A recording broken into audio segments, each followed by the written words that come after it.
Hey, what's up, everyone? It's your player partner, Cardo Mac, chilling here in Modesto, California, with my most requested interview, former Darkroom Familia artist and now pastor, David Rocha, formerly known as Sir Dyno. How are you doing? Good, man. How you doing? Good. Yeah, finally we're getting this done. I know, it's been a while. It's been a while. We've been talking about it. The fans have been waiting for it, and it's here now. Good. Yeah. Let's do it. Yeah, let me just tell you a little bit about how I heard about you. I'm going to say probably 97, 98. A friend of mine had let me borrow a cassette from Lowdown, Up in Smoke. Marijuana Stories was the first track that I heard you on. Yeah. So I was hearing the whole album, and I love the album, and then boom, I hear you on there. And the voice was just so unique. I was like, well, who's this guy? It really stood out to me. So I listened to that album for a while, and then my friend's brother, he gave me another album, Interview with a Chicano. Mm-hmm. I listened to it. I was like, okay, that's the guy I heard on the Marijuana Stories track. So I'm listening to that over and over and over. I was like, okay, I want to know more about this guy. Yeah. So from that point on, I just became a Darkroom Familia supporter. Anything I could find, I would support it. But your story doesn't start in 98. It starts way before that. Oh, yeah. Let's start from the beginning. What was your life like as a child? You grew up in a Christian home, right? Yeah, I grew up in, born and raised in Tracy, California. And grew up in, my dad was actually an alcoholic. And I had family that came from Texas and shared the gospel of Christ with my mom. You know, and I was 5 years old when my mom surrendered her life to Christ, to Jesus. And my dad continued to be an alcoholic, and it got worse and worse. He always held a job, don't get me wrong. We were never without. But I thought like a beer can was crazy glued to my dad's hand. You know, that's how much I saw him drink. And I'm the same way. I can relate. Yeah, and when I turned 8, that was when my dad surrendered his life also, and at that point, it pivoted my entire family a whole different direction from that point on, from 8 years old and on. And that's where I grew up. I grew up in Christian homes. In a Christian home, I grew up going to little small Spanish churches, and that was my life, you know. But at the same time, I had 2 older brothers, and my 2 older brothers, you got to understand at that time, the whole Cholo, Chicano, lowriders, all of that stuff was at the height. I'm talking like What, late 70s, early 80s? So I was 8, so I was born in 70, so 1980. You know, that was at the height of everything. And so I felt like 2 different pulls from influence was, you know, I saw my dad, I saw the change. I saw that everything had changed in the direction my father was going. And my mom at the same time, I saw my brothers would get like Lowrider magazine, Cuvo magazine, going to the car shows and things like that. And I kind of felt pulled both ways because I knew the principles and the things my dad was raising us with, but at the same time, the influence of the whole Chicano thing. And I like it. I guess it was a tug of war my entire childhood of seeing that and what influenced me.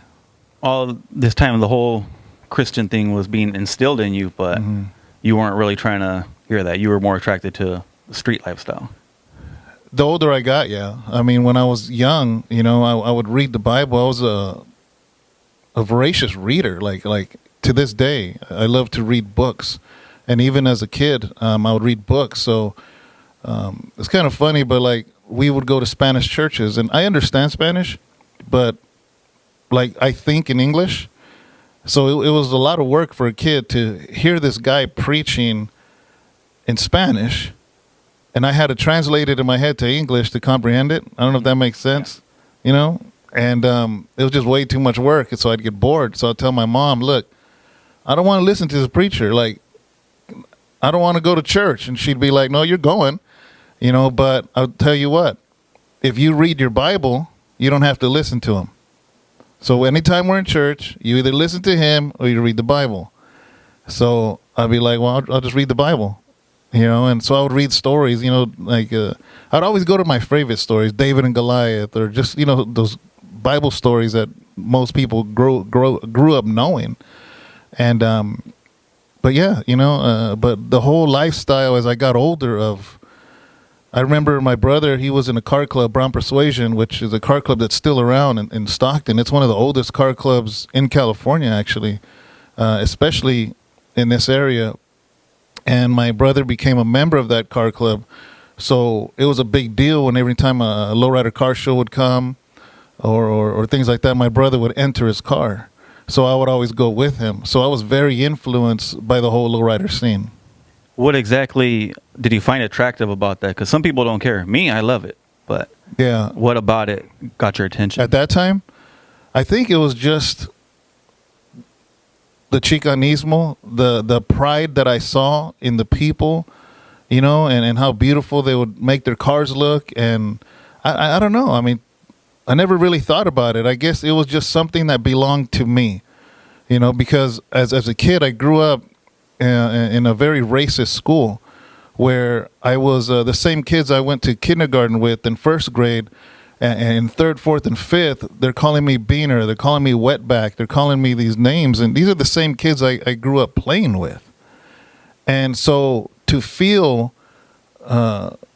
racially inferior, and then on a weekend to go to a car show and see people that look like me, and I think that's why I felt like this is where I belong, and so I embraced that, and I saw the pride that people had when they would fix their cars up. That was something that belonged to our culture, so I think that's why it was a complete contrast from what I was facing at school. So as a child, you'd say you had a pretty normal childhood. You're a teenager. You're influenced by the Chicano lowrider lifestyle. Mm-hmm. As far as people, what type of people influenced you, whether it be on the street or musically? At that time, if you remember back I was in high school this is in the 80s, and in the 80s, there was a lot of what you call old school now, Daz Band, Gap Band, all that stuff, but that was all new back then. that was new. It wasn't old school. That was just new stuff. But there was this, the whole breakdancing scene, that changed everything. That completely changed everything because to me, for a positive. Did you learn how to breakdance, or you just admired the art of it? I mean, we all did. Everybody did. I pop locked more. Were you any good? I don't know. I thought I was good. I don't know now, but I didn't really. My wife's laughing because I mess around at the house sometimes. Somebody's got videos out there, huh? I was more into pop locking than breakdancing. Breakdancing, I would do the basic stuff probably all the kids were doing. But it was just it was a culture. It was just the whole graffiti and breakdancing and groups at that time like Midnight Star and just I don't even remember. This has been so long ago. The music, everything was changing. Electronics were coming in, so the music was changing, and it was a lot of fun, And what I didn't know was that breakdancing was the quiet before the storm, because after that, I feel like everything changed. Everything changed. It was like I've always talked about it like this to people, like when there's a storm coming, like here in this area. When there's a storm, you see it coming from the Bay Area. And even though it's sunny here, you see all those clouds coming. And what we didn't know in the 80s was there was a storm that was coming, and it was going to take thousands of lives. This culture that was about to change. So I like to think of that as the peace, the quiet right before the storm. The name Sir Dyno, at what point of your life did that name take into place? And what's the meaning behind it? It actually happened by accident as far as a rap name. And it's funny because we were just talking about breakdancing, because I remember breakdancing I was in 6th grade, so in junior high. It was really popular during my 6th and 7th grade. And when it started dying out, I saw this Mountain Dew commercial. I don't know, you're probably too young to remember it, but it was these guys doing tricks on a bike.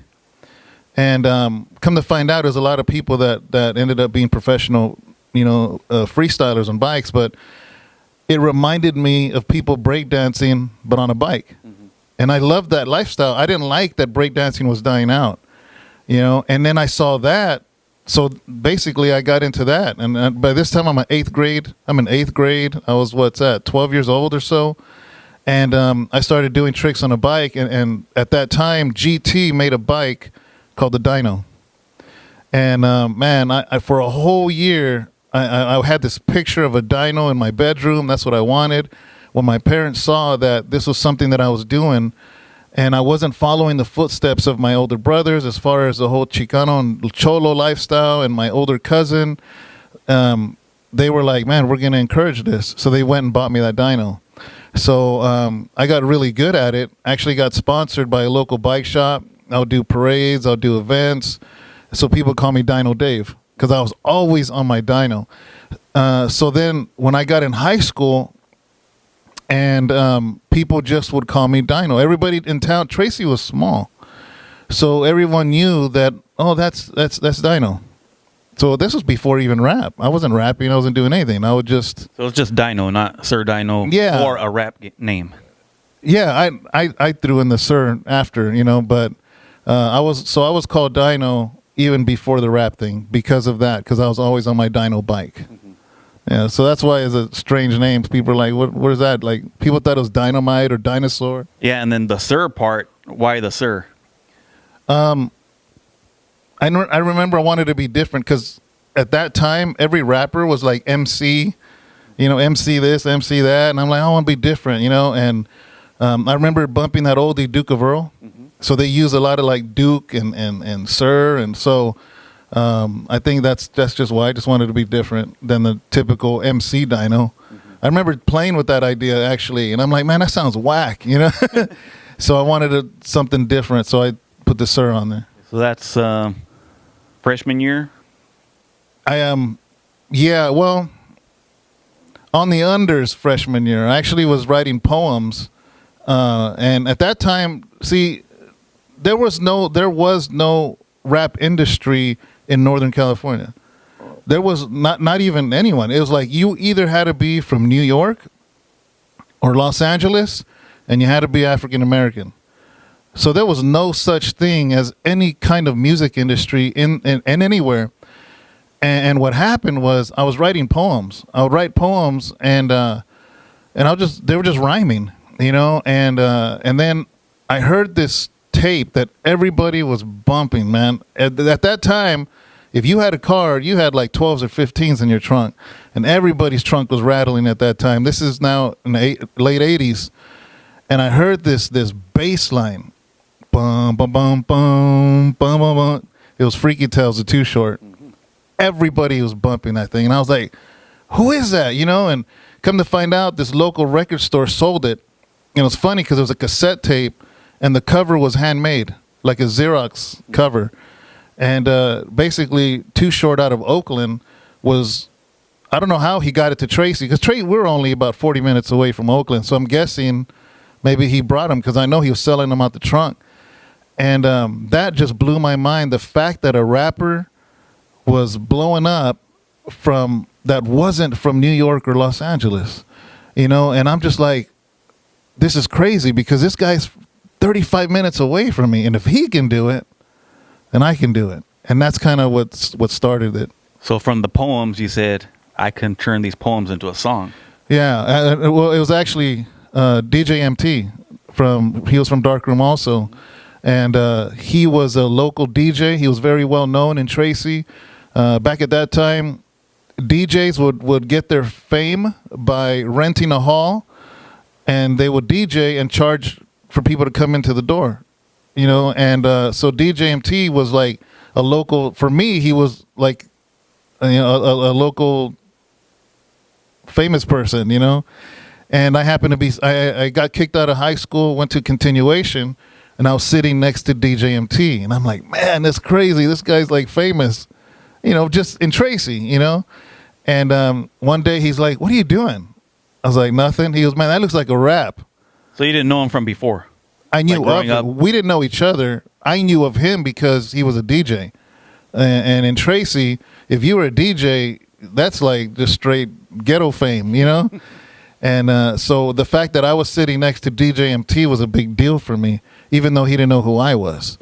And he goes, "What are you writing?" I was like, "Nothing." I was embarrassed. And he's like, "That looks like a rap." And basically, he said, "Man, come on, let me hear what you got." And I remember showing him, and he's like, "Man, you got to do something with this, man.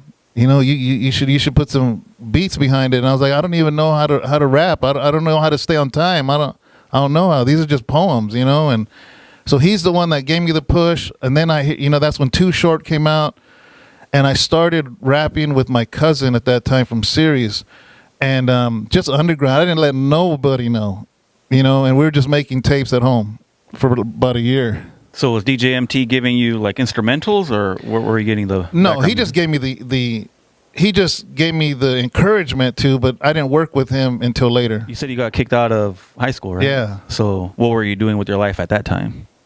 I started. There was an old friend I had back in elementary that he moved away to Stockton, and I hadn't seen him in years. And then he moved back, and when he moved back, Stockton was heavily into gangs, you know, and he came back like wearing white T-shirts and Dickies all creased up and his hair all combed back, you know, and it was cool because it reminded me of my brothers, and I just started hanging around with him because I'm like, "Hey, weren't you the one like in second grade?" And he's like, "Yeah, I remember you," you know, and we just started hanging around, and it was all bad because there was a gang that started in Tracy, and before that was very it bothered me, man, because Tracy was small, still is, but it was really small, and all the Chicanos were like, "Hey, we're from Tracy, we're just from Tracy," but this gang started and they started jumping people,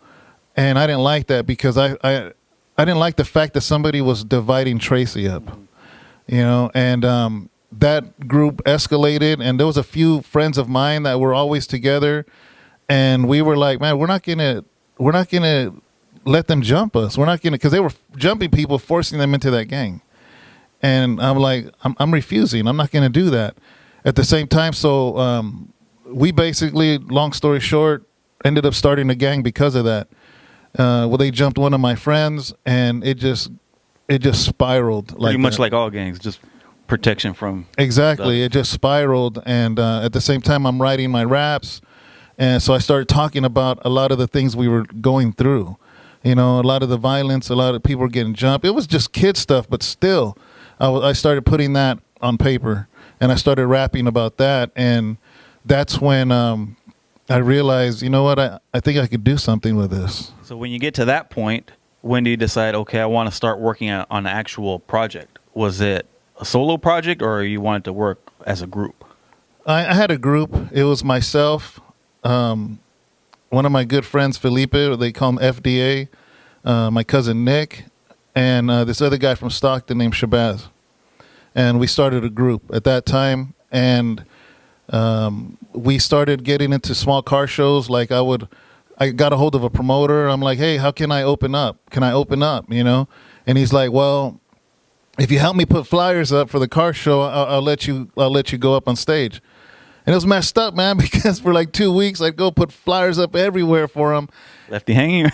Well, no, but he would put me on like at 11 in the morning. You know, nobody's at the car shows yet.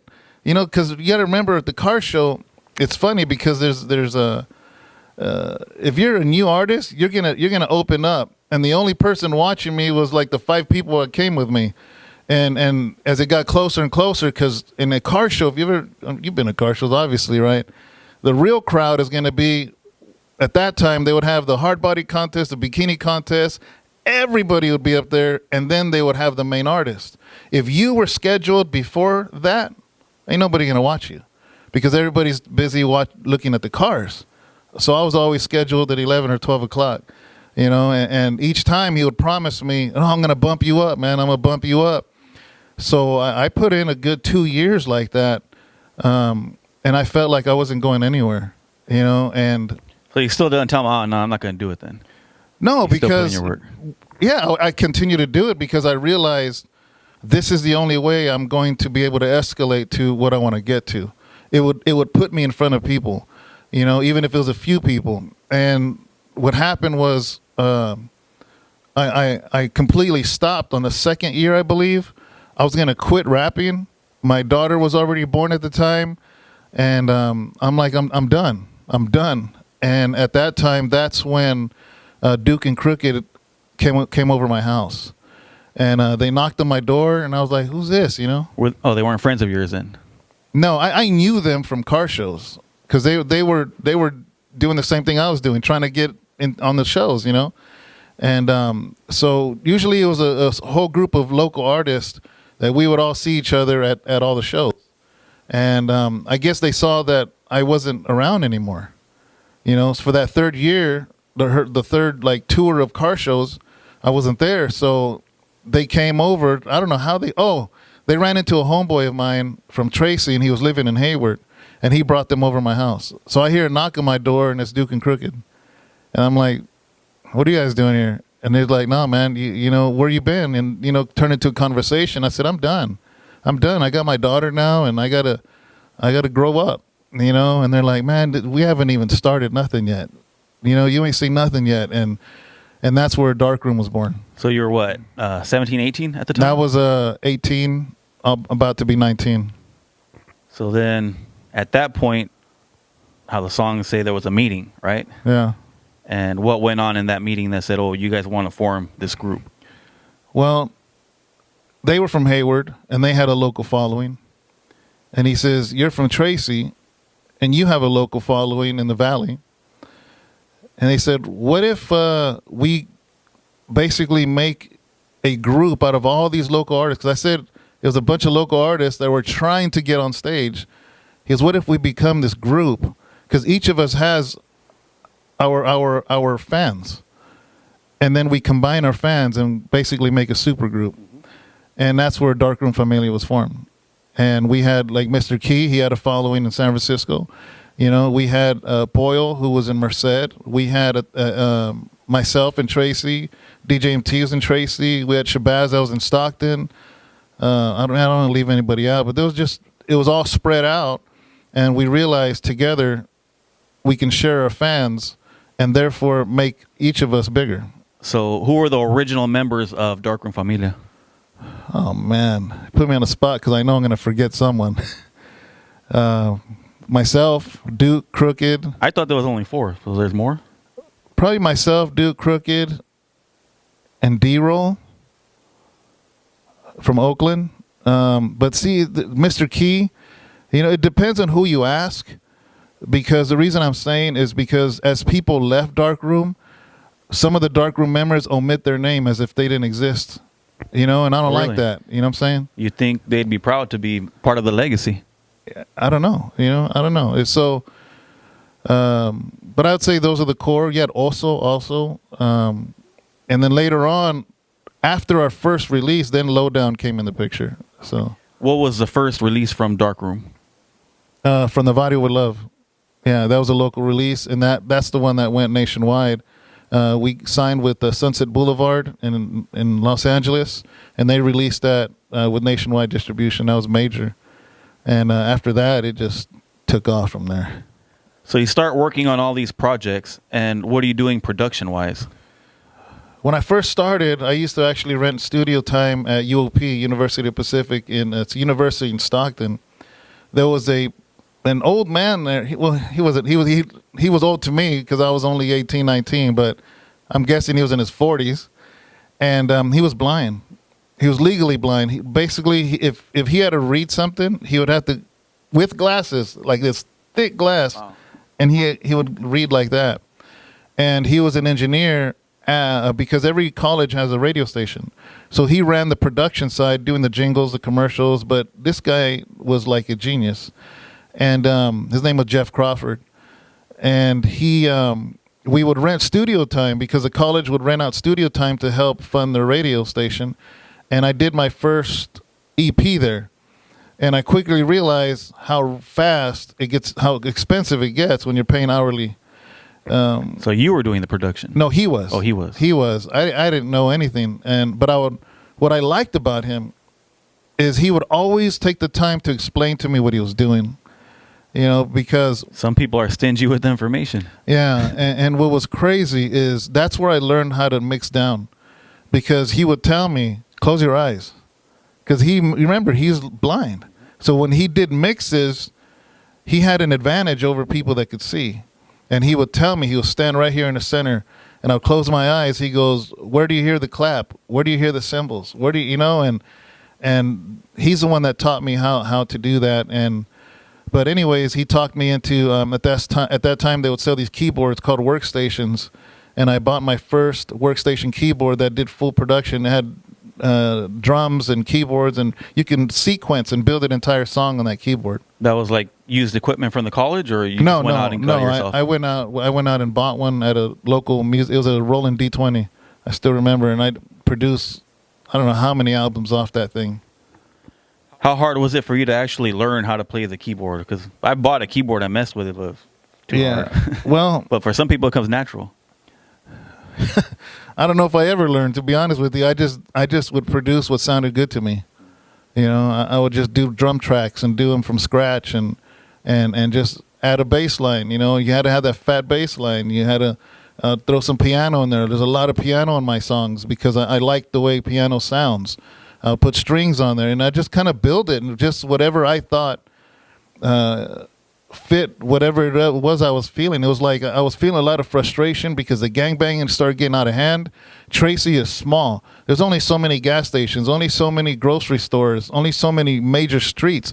So it was a constant war all the time because of this, the whole gang thing, And so I would let that frustration out in production. And you can hear it on there. Yeah. Well, I don't know. You know what I mean? I would just kind of pour my heart into the music and then into the lyrics, whatever it was I was feeling, I had mentioned earlier that I first heard about you through Lowdown. Yeah. How did you link up with them? Oh, man. I bet Never would remember better. I have a bad memory.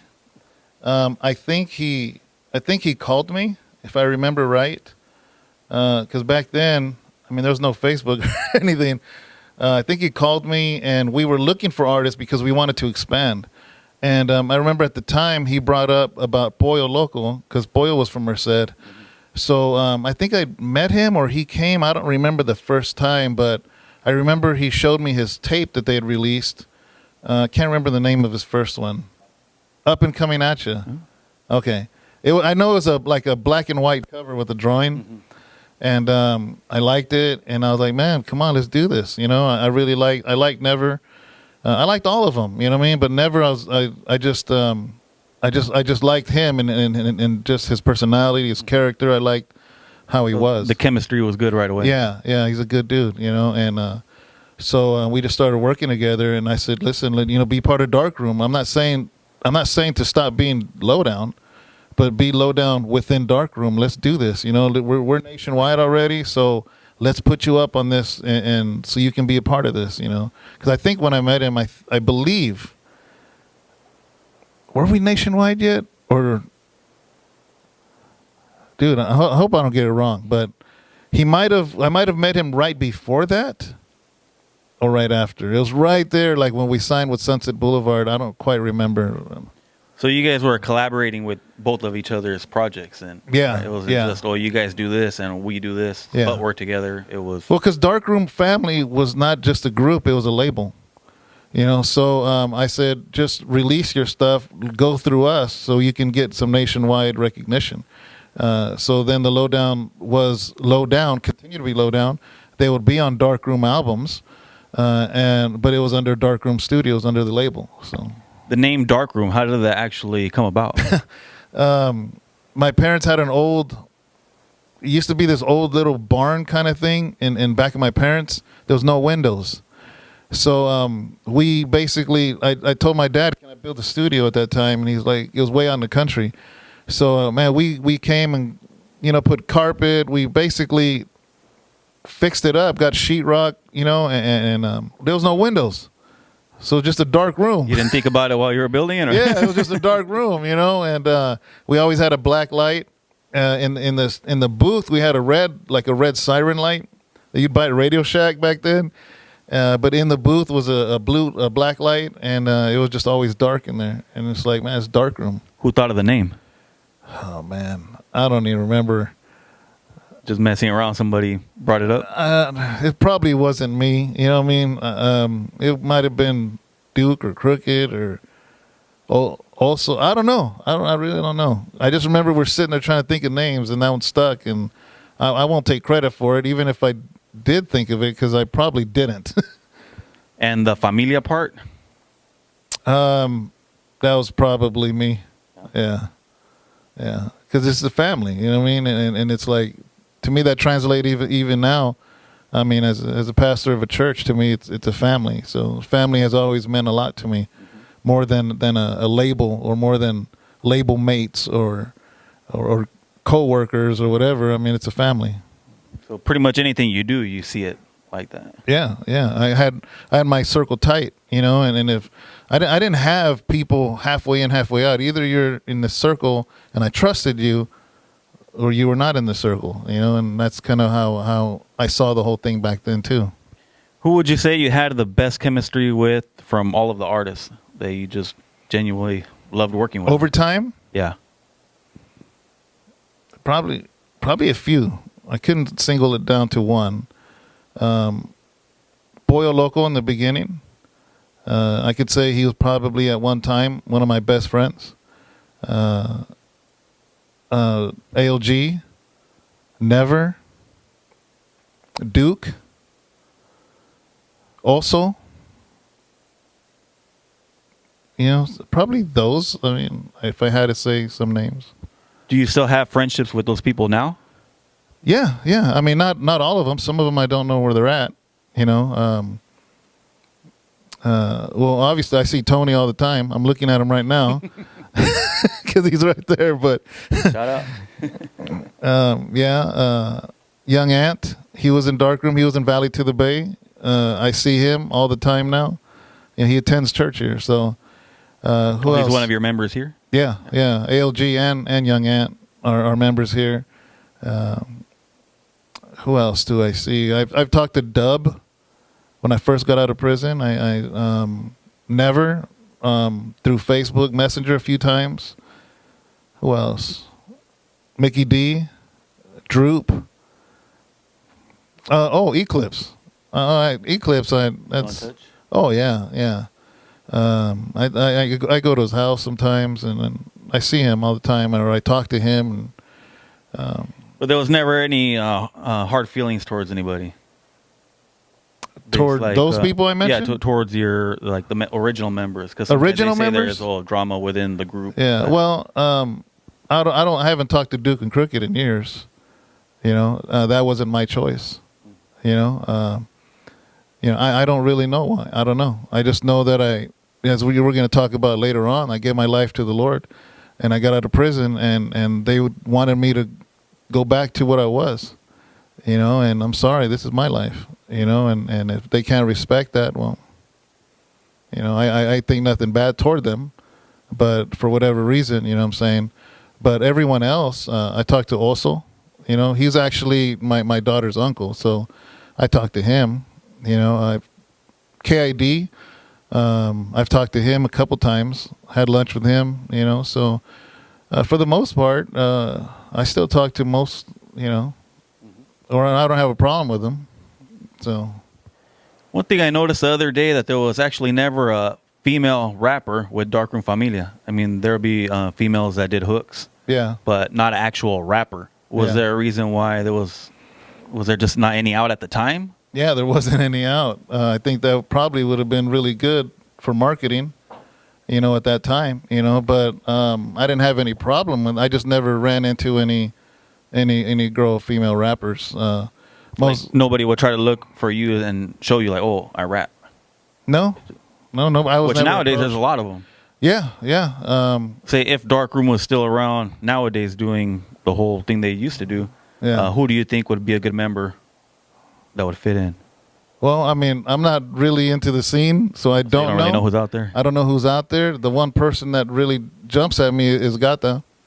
Is that her? What's her full name? Gata Mas Firme? Yeah. Yeah. Her. I think she would have been. Well, she was actually supposed to be here today to co-host with me, but she couldn't make it. Yeah, I think if anybody, but there might be others that I don't even know. Maybe I'm not conscious of who they are, or, you know, or knowledgeable who they are. But I remember seeing her material, and I was like, oh, that would have fit perfect with Darkroom, you know. So, but yeah, It would have been nice. Music videos. At one point, you guys start producing music videos too. Yeah. Did you do the recording for them, editing, all of that? No. And what are some of the music videos that you did? At that time, the person that filmed all of them was Rocky Robinson. He's the one that did all our music, movies, everything. I didn't know anything about film at all. I'm a sponge, man. So I just watch and learn, So I would watch how they did it and what they did. I would even see the mistakes that they did, things I would correct if I was the one filming or editing. But it was always Rocky and pretty much Duke and Crooked are the ones that did anything to do with film production or whatnot. We have a handful of videos. Which were some of the ones that stand out to you that you had fun recording? Probably the most fun video would have been Handful, because everybody was together. AOG was there, Ace, Duke, Crooked, Never, Lowdown, everybody. That was really fun. We had a fun time. We were all laughing and joking after, and that was a lot of fun. Would you say that's when Darkroom was at its peak? No, that was the beginning. The beginning. Oh, wow. Yeah, I think that was the beginning of the peak. It accelerated a lot faster because here's the thing, right? From people on the outside looking, is that they might remember a different peak than myself, because for myself, I was still broke and I was still having to sell dope and stuff. So, so kind of like you get famous, but it hasn't reached your bank account yet. And it wasn't that's until something later. that we didn't cover earlier. What's that? At one point, you started selling dope. Yeah. That was even before you were rapping, right? Yeah. Well, selling weed. That's where nothing major, just nothing major, just weed. But then in the midst of me rapping, that's the whole time when Crank took off. And obviously there was a lot more money in that, so I just went that direction. I saw that my music career wasn't paying me enough, and that was just like right there, and it was just there. And the fact that I was interconnected with so many cities because of my music put me in a prime position, to be able to basically, distribute that too. So. You were meeting face to face with a lot of people. Yeah, exactly. Yeah. And it's funny because of the music, and it's funny because a lot of times people say, well, I'm going to do music to get a reputation. Or because you do music, you have a reputation here, and it kind of went hand in hand. It went hand in hand of basically gaining influence, gaining power, gaining the prestige that you would think you wanted, and that's what I was after. I wanted to be recognized. I wanted to be known. I've said it from the very beginning at that time that I wanted to be the biggest Chicano rapper in the world. That was my goal at that time. Yeah. At that time, yeah. So I saw it as a way to, if selling dope was what I had to do in order to get the music equipment I need, in order to give me the marketing money I need, then that's what I was going to do. So that was the motivation. It was still to push the music, not just to be a drug dealer. No, of course not. Yeah, the motivation was to be basically what Suge Knight did, but for us, before Suge Knight did what he did, and obviously that turned out all bad, so I'm glad it didn't go that way. But, in the beginning of things, you think that's what's going to work, and so that was the push. So after you start doing music videos, then you guys start making movies too. Yeah. What was your first movie? Penitentiary Chances? Yeah. That was a little short film. It was like 30 minutes long. Yeah. We had no idea what we were doing. We're like, well, why did that pop in your head? Like, hey, we should do movies too. Actually, it's Duke and Crooked's idea, because I think at that time Master P came out with his movie, and it was horrible. It was horrible. It was low quality. But at the same time, man, what happened was, you got to remember, there was no social media, no YouTube or anything. So rap, and especially in the Bay, was just, it was at an all-time high. And to put out a movie made the artist bigger than life. So we were like, how are we going to stand out? How are we going to do this? And Duke was like, man, let's make a short film. Let's make a short film. You be the main actor in it, and it'll make your music bigger than life. And I'm like, So that's why it was only 30 minutes long. It was just kind of experimental. We had no idea what we were doing. Yeah, but again, it was a lot of fun. You know, it was a lot of fun, and people criticized it like, "Oh man, this movie's whack," or whatever, and it is, right? It's embarrassing because it's on YouTube now. But here's the thing: is that if we were here, that just catapulted everything that we were doing. You know, and because I saw that movie and the Veteranos movie in 1999 issue of Lowrider magazine, I think. Yeah. And it was advertised there. Yeah. And I would get every issue every month, and then I saw you guys on there, so I was like, oh man. Yeah. Now they're really gonna blow up. Yeah. You know. Yeah. You know, and I think the movie after that was Veteranos. Yeah. Yeah, and that was just like, that was a full blown movie. We got Jesse Borrego. Which, how did that come into place? Because I remember I saw him on there, and then Blood and Tears, he had Angel Aviles, which played Sad Girl on Vida Loca. Mm-hmm. So I saw all that, and I was like, oh man, these guys they're doing it. You know? How are they doing it? Yeah. You know, and this is the part of the interview, right? Because the fact that Duke and Crooked no longer talk to me, I'm not going to bash them or nor take away from what they did, because they're the ones that had the vision for this and said, man, let's get Jesse Borrego. Let's get Angel Aviles. And I'm like, how you gonna do that? How you gonna do that? You know? I thought that was all you the whole time. So that was them. No. I was the guy in the studio. I was the guy doing the production. I was the guy really selling dope, giving Darkroom its authenticity. You know, I was really gangbanging. I was really doing that stuff. But these guys were more on the movie side, you know, and unfortunately a lot of the people that were in Darkroom don't acknowledge these guys, and they might have a beef with them or whatever. That's fine, but don't not acknowledge the things that they did, you know, regardless. And I'm saying this they won't even talk to me, but I got to be real. I'm not going to sit here and be fake or lie or omit a truth that is a truth. These guys had the vision of doing this, and they got Jesse and they got Angel, and what happened is that, again, took us to a higher level than we could have ever done without the movies.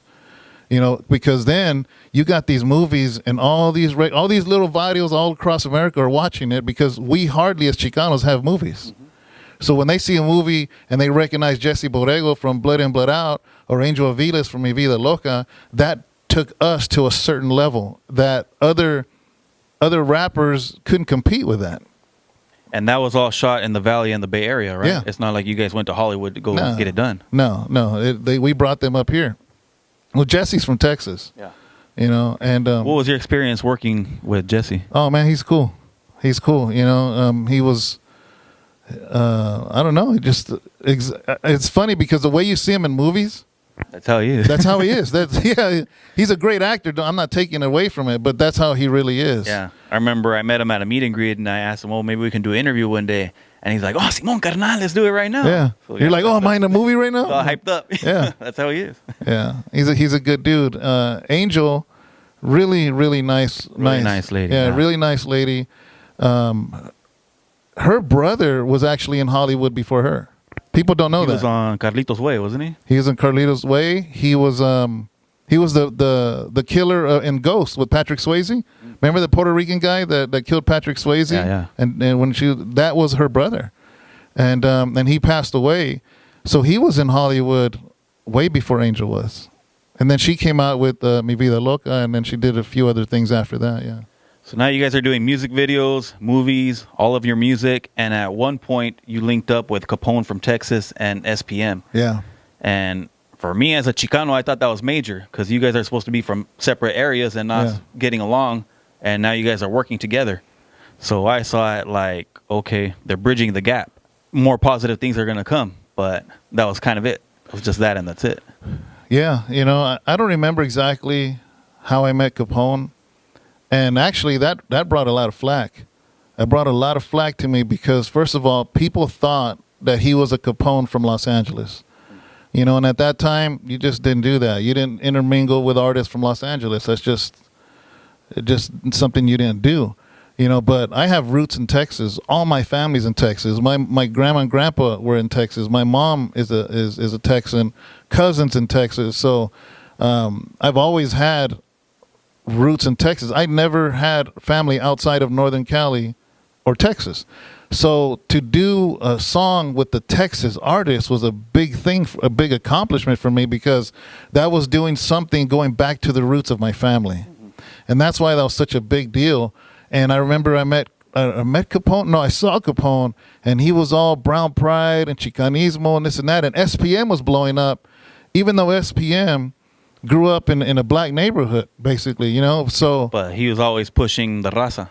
Exactly. And I remember talking to my cousins, and they're like, "Man, this dude SPM, we got a hold of him," and he's like, he couldn't believe we got a hold of him because he hadn't blown up yet the way he did at the time. So it was a big deal for him that that Darkroom wanted to do a song with him, and I ended up going out there visiting family, and that's when I did the song with actually my grandma was real sick, and she actually died a week later, but I was in Texas, and I got a hold of Capone, and that's when we recorded that song. He's like, "Man, you're here." He goes, "Do you think?" He goes, "I know you're with your grandma right now, you know, but do you think you can come to San Antonio and drop a track?" I'm like, "Let's do it. Let's do it. You know, this is a Chicano world." And we just dropped that song. And then we went back later to shoot a video with him and SPM.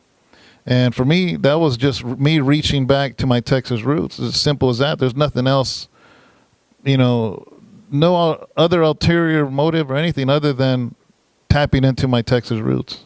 Yeah. And then he actually came out on Blood and Tears too, right? That's right. Yeah. He was actually one of the main actors. Yeah, you know what? I completely forgot about that. You're right. Yeah. So you guys flew him over here and got that done? Yeah.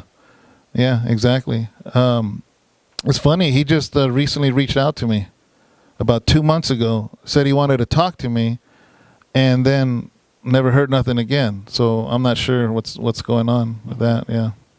So you guys have all this material, and you guys start doing shows everywhere, all over the country? Yeah, a lot of parts of the country. We started, I remember the first time I ever got on a plane was to do a concert in Denver, Colorado.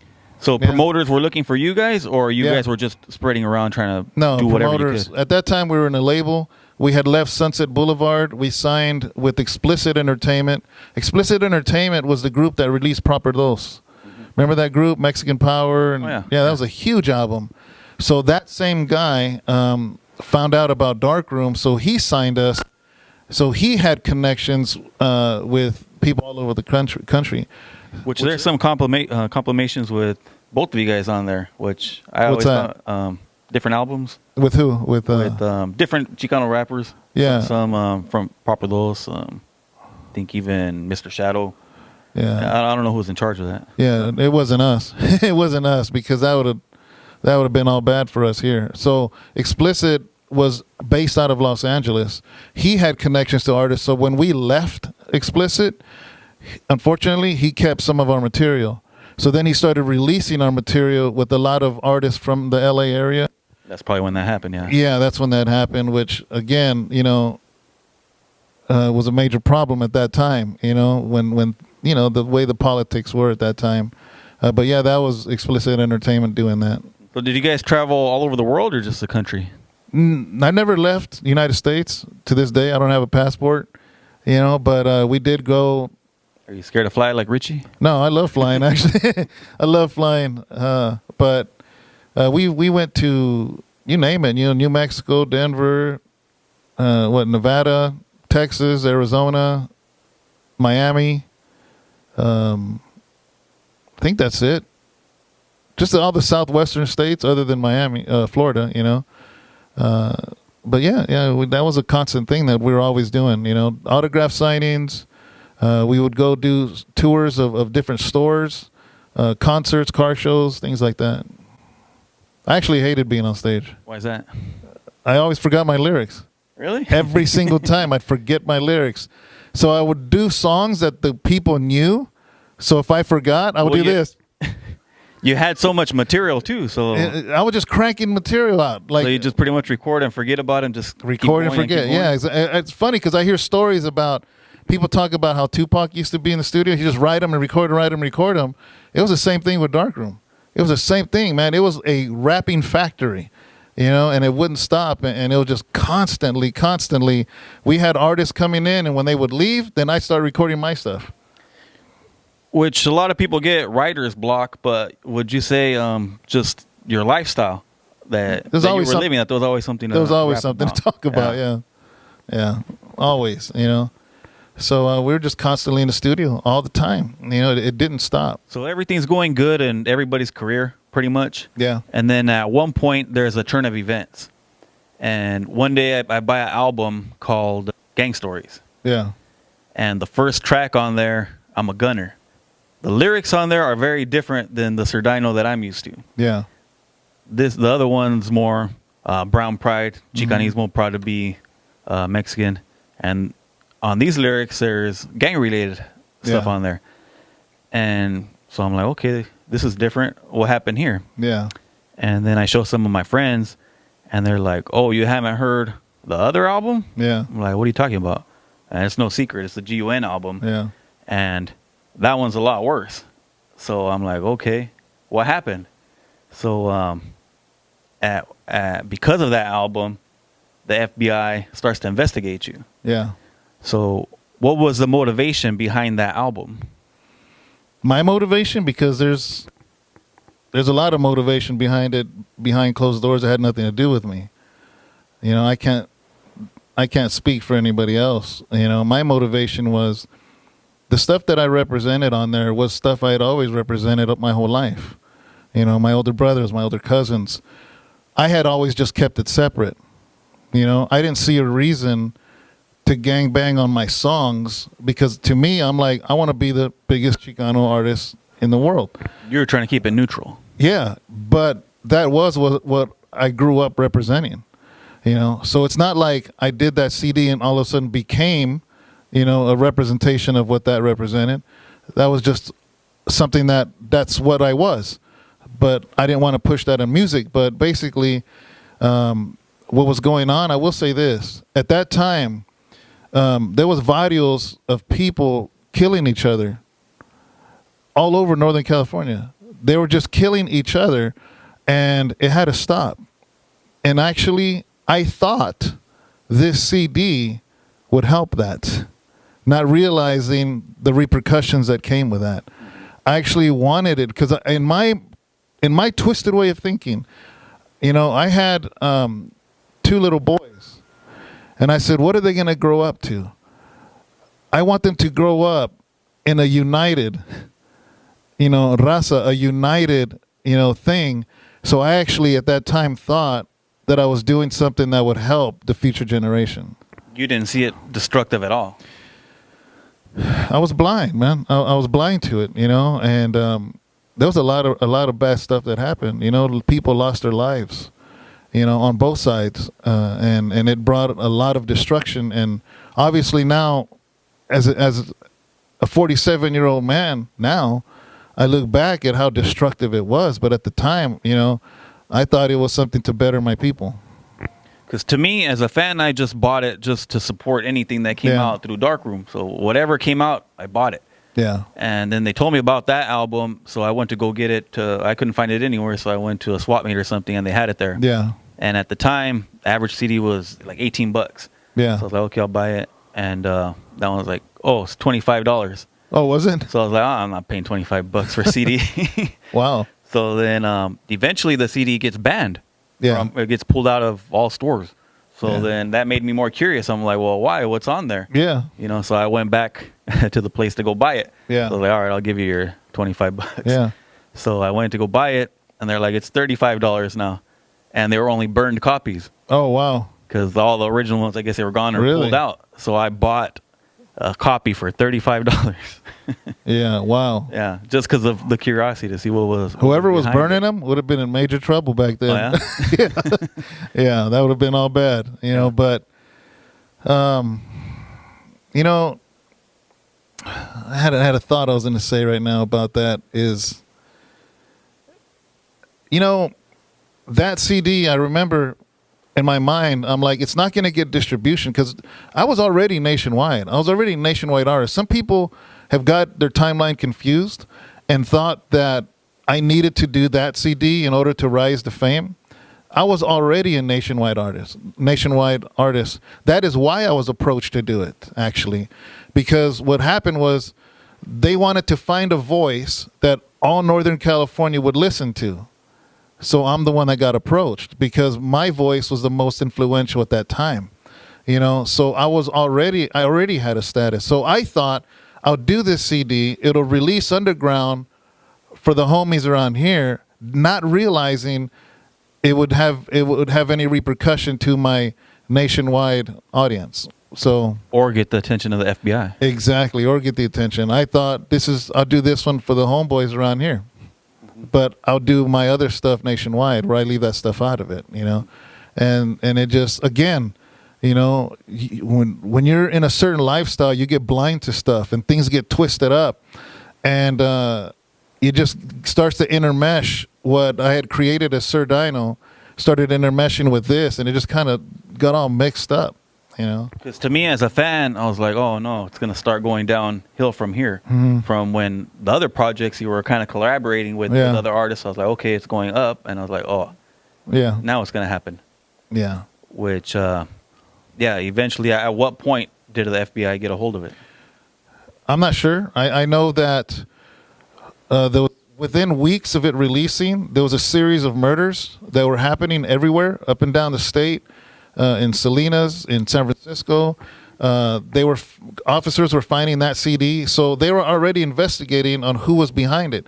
We purposely didn't put any of the artists' names on the inside, so nobody knew who the artists were, especially law enforcement, you know, unless, I mean, obviously you recognize voices, you know, but it wasn't until I got pulled over by Highway Patrol. It was a 99. I was leaving Tracy going towards Stockton, and I got pulled over, and I had dope in the car. And then I got taken by detectives to get fingerprinted, and they knew I was a rapper. They knew I was Sir Dyno. They knew about all that. And he brings out a GON poster, you know, and I'm like, yeah, what's that? You know, they're like, played the part. yeah, and they're like, this is a CD, because you can't really tell it's me on that cover, you know, because I think I had glasses and a hat, if I remember right, and they're like, that guy looks real familiar right there, you know, and because the front of it is just a bunch of people at a park or something, you can't really see who was there, but the back of it, I think you had a bandana or something, you can't see your face. But it's very apparent that the park that was in Tracy, that was taken in Tracy. Tracy detectives obviously know, you know, what park that is. They knew that was in my neighborhood. I'm the rapper guy, you know what I mean? So it didn't take too long. Exactly. So that's kind of where they started tying me into that CD. And so that's when it started getting banned. They wanted to ban my music. They wanted to ban even my Sir Dyno stuff, our regular Darkroom stuff that didn't mention gangs, specific gangs or anything. So they had this whole... So they tried, but they weren't able to, or what happened there? You can. I mean, we have the freedom of speech, you know, but what they did do was try to intimidate stores.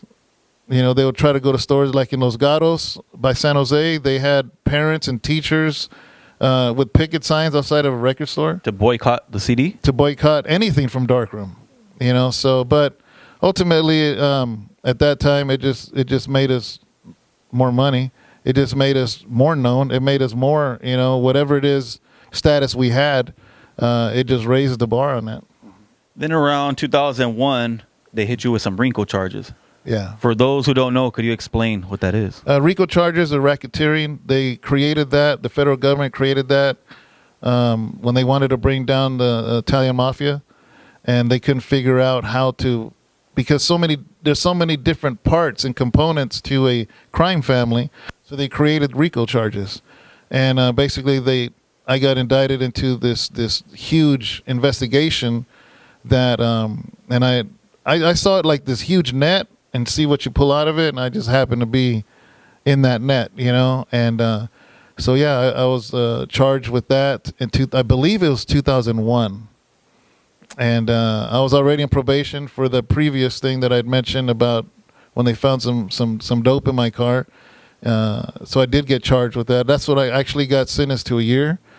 And because I was able to pay, I got house arrest. I had to pay every single week to be on house arrest for that I mean, the sentence was a year, but I think I did 6.5 months. That's actually when I wrote my book, The Midst of My Confusion. Yeah, so I was going to ask you what was going on during that time when you were in house arrest. Yeah, because I have to be productive. I could not do nothing, So I was like, oh, I'll write a book.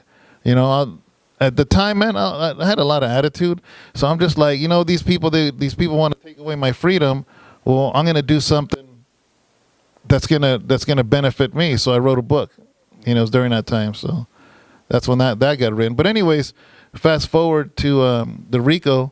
I basically got pulled in, and it was insane, man. In San Francisco, they pulled me in with a lot of dudes that were doing life, and it was crazy. It was crazy, that investigation. So the day that they actually picked you up, what was going on that day? I thought it was a regular probation.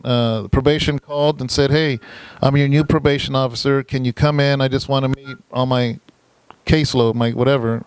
And I was like, "Sure." I didn't think nothing of it, not realizing the FBI, it was a setup.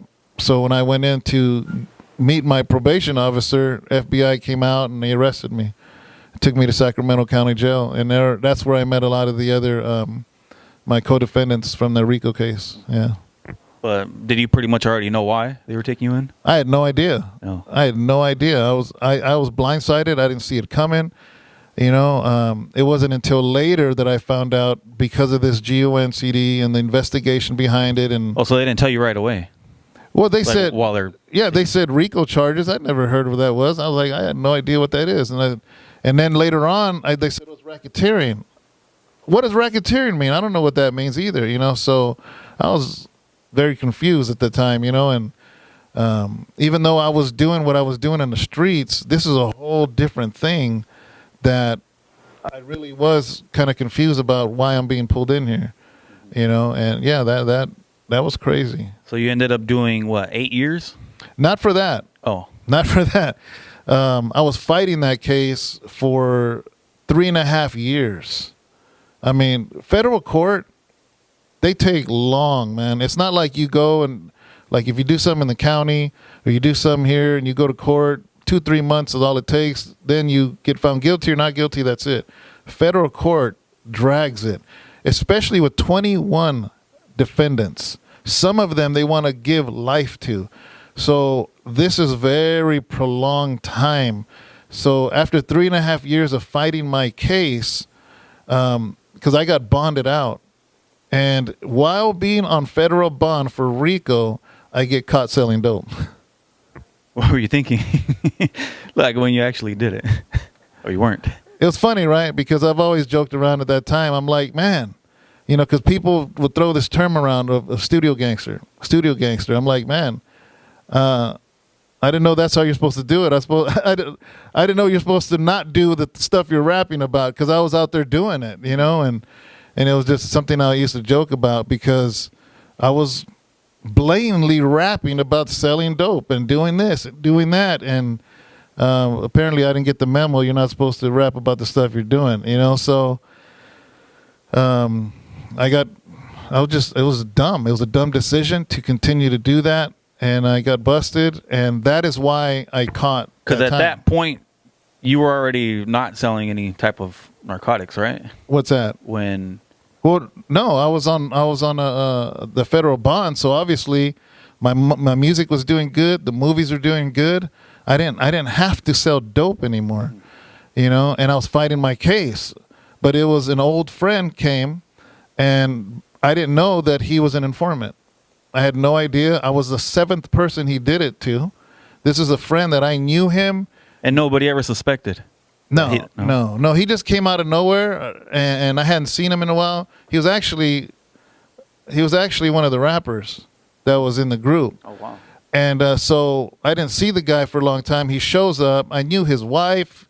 He knew my parents. I knew his parents, everything. So I didn't think nothing of it.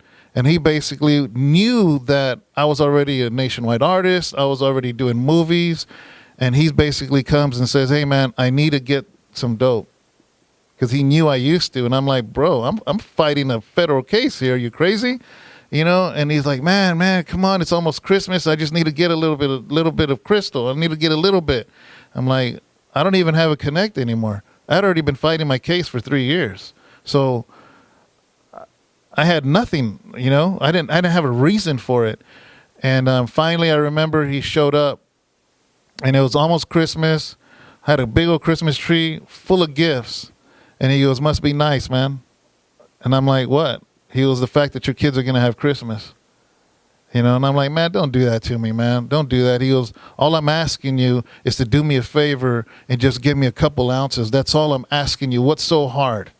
The whole time he was wearing a wire. Wow. And because he knows how I am, I'm very family oriented. I love my kids. You know, I knew his kids. I did the favor for him. And the whole time, that's all the FBI wanted, you know. So And that's what it was. You as a nice person, you didn't want to see his kids go out. that's what it came down to. I knew his kids, you know, and I should have just bought his kids I thought I presents. was going to ask you, wouldn't it be easier to just I didn't get him a little something, I something? didn't even think of that one. But yeah, you know, and the whole time we actually did the deal. It was being filmed. It was being recorded. He had a wire. And because I was on federal bond, that crime itself, because federal has federal guidelines, you know, so it's like a multiplication chart. You have this amount of dope. This is your past criminal history. This is how much time you're going to do. There's nothing that changes that. It's not like the judge can give you whatever he feels like it. It's according to a federal guideline. That's how people know people are telling in the feds. Because you look at your crime, you look at your career criminal. You already know that's what it's going to be. You know what it's going to be. So the amount of dope I had, it put me at 5 years prison time. But because I was on federal bond, it bumped me up and gave me an extra 3 years. So I actually did more time than I would have had I been caught not being on federal bond. You know, so yeah, I got hit with, I think it's 96 months, I think. I don't know. They go by months. They don't go by years. So I got hit with 8 years. Yeah, I find it ironic on the Blood and Tears movie where you guys mentioned a lot that you were doing 9 years on that movie. You keep saying, really? 9 years, 9 years. Oh, and I remember remember. thinking, why are they saying that so much? Yeah, I don't remember. And, yeah, it was just like you did 8. It was pretty much the same. Yeah. I just find that ironic. Yeah. Yeah, so out of the 8 in federal prison, you do 85% of your sentence. There's a program in there called RDAP. If you graduate that, it's a 9-month program. It knocks 12 months off. So with the 85% and that year off from the program I actually did 5 years and 11 and a half months. So that was my full sentence, yeah. During the time that you were actually in federal prison, what was your life like in there? Well, you know, it was by the time I got hit with that, it was already my second. It was my third felony, you know. So I'd been busted before. I would always had a criminal lawyer. It's funny. I was just telling my wife about my criminal lawyer, that our whole crew had the same criminal lawyer because he would get us out of stuff, which I kind of regret because you kind of build this thing that you're above the law when you have a good lawyer, you know, and we get caught and busted with stuff, and then he would just always get us out of it. So by this time, I already had 2 felonies already, and one of the times sentenced to a year, I did it on an ankle bracelet. So I kind of felt like I was above the law on this whole thing. So I had this no fear. For whatever reason, I thought I was... The lawyer would get you out. I thought I was Tony Montana or something, you know, and so on this third one, I was already tired. I was really tired of the lifestyle. I was tired of having to watch my back. I was tired of being almost forced to sell dope because on that deal I did with him, I remember I was shaking after on the way home, and I didn't know why because it wasn't even that much. It was a couple ounces. You know, and I had done deals with pounds before, and it was like I was like I knew something was wrong instinctively. Later on, you know, when I got indicted, I found out that I was being filmed. I didn't know, but I felt something wrong. And I remember going home, and I called my brother. My little brother was already a pastor at the time. I called my parents. I was like, you know, I need you to come pray for me. You know, I needed you to pray for me. They're like, what's wrong? I said, I'm just tired. I'm tired of this life. You know, and I'm tired of this hate I'm carrying, of this anger. I'm tired of the violence. I'm tired of selling dope. I'm tired of just my whole mentality. I was tired. And then when I get hit with this, and I'm sitting there in Sacramento County Jail again, you know, I'm just like, want to surrender, you know, and How old were you at this point? 32. Yeah, I was 32 years old, and I was just completely tired, you know, and I had a good run, you know. I started gangbanging about 16 years old.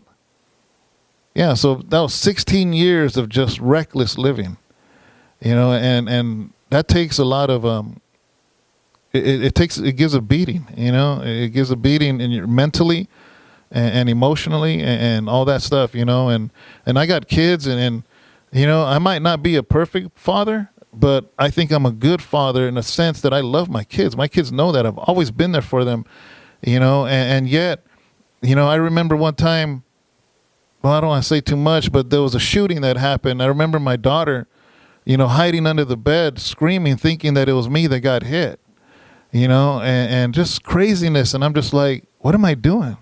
What am I doing to my kids, you know? And what am I doing to my parents and my family? And so I found myself, and I remember they said 23 years to life. Wow. At first, this case, this drug case, and I'm just like, man, what did I do?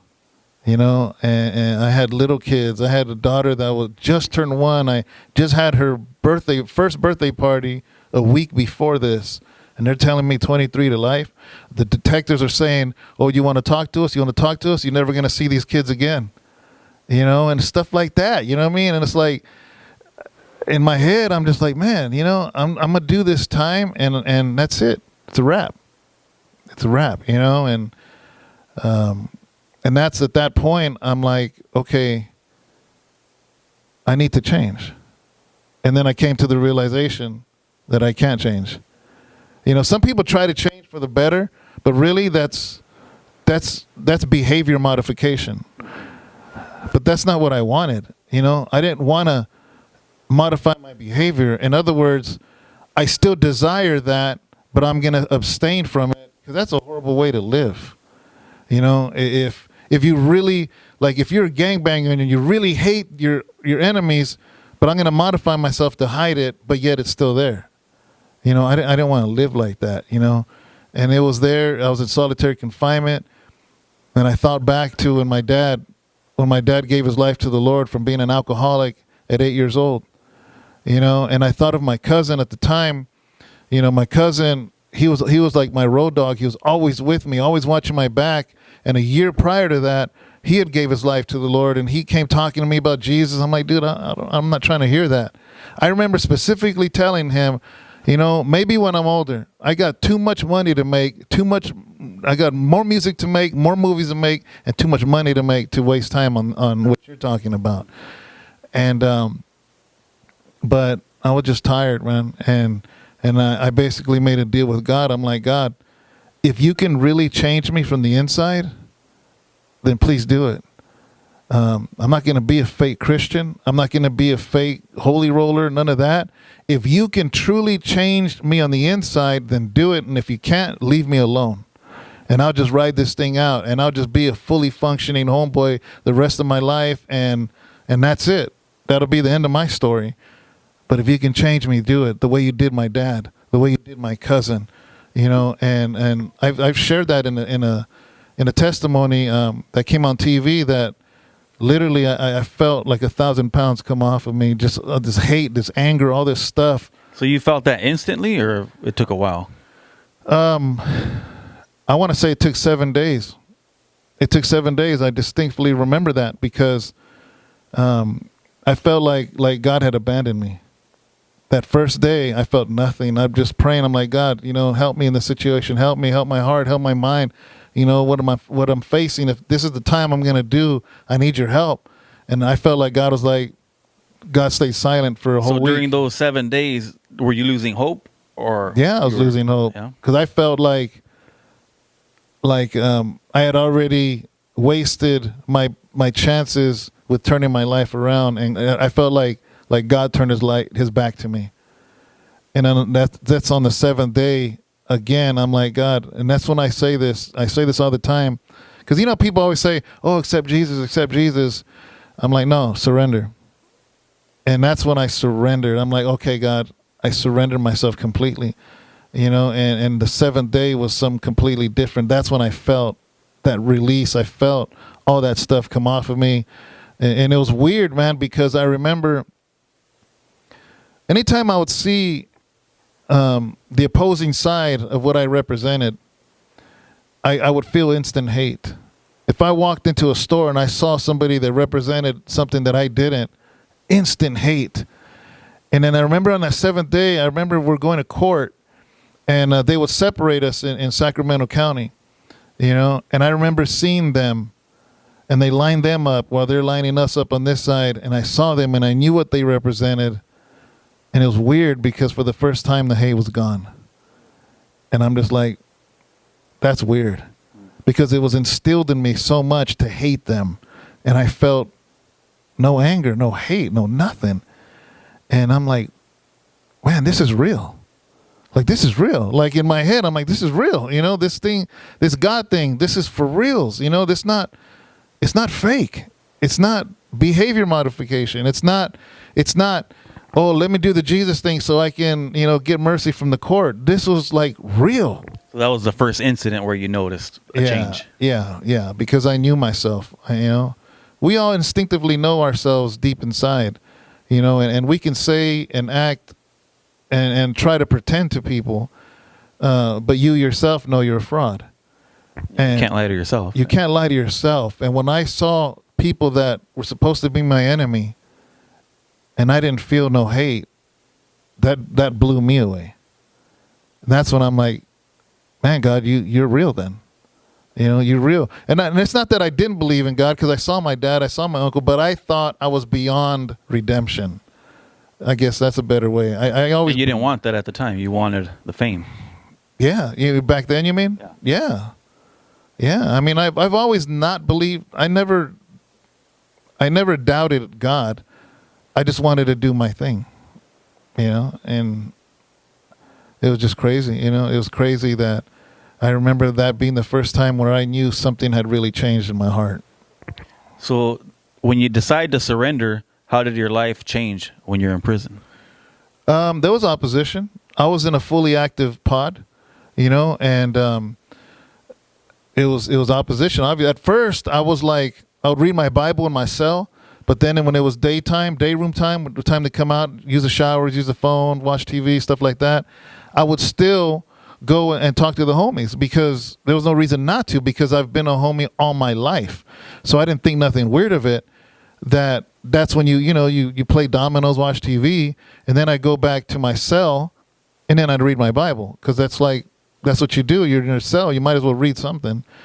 And it was through that time that I started to feel a conviction, because I read in the Bible where Jesus says, "He who is ashamed of me, I'll be ashamed of you before my Father."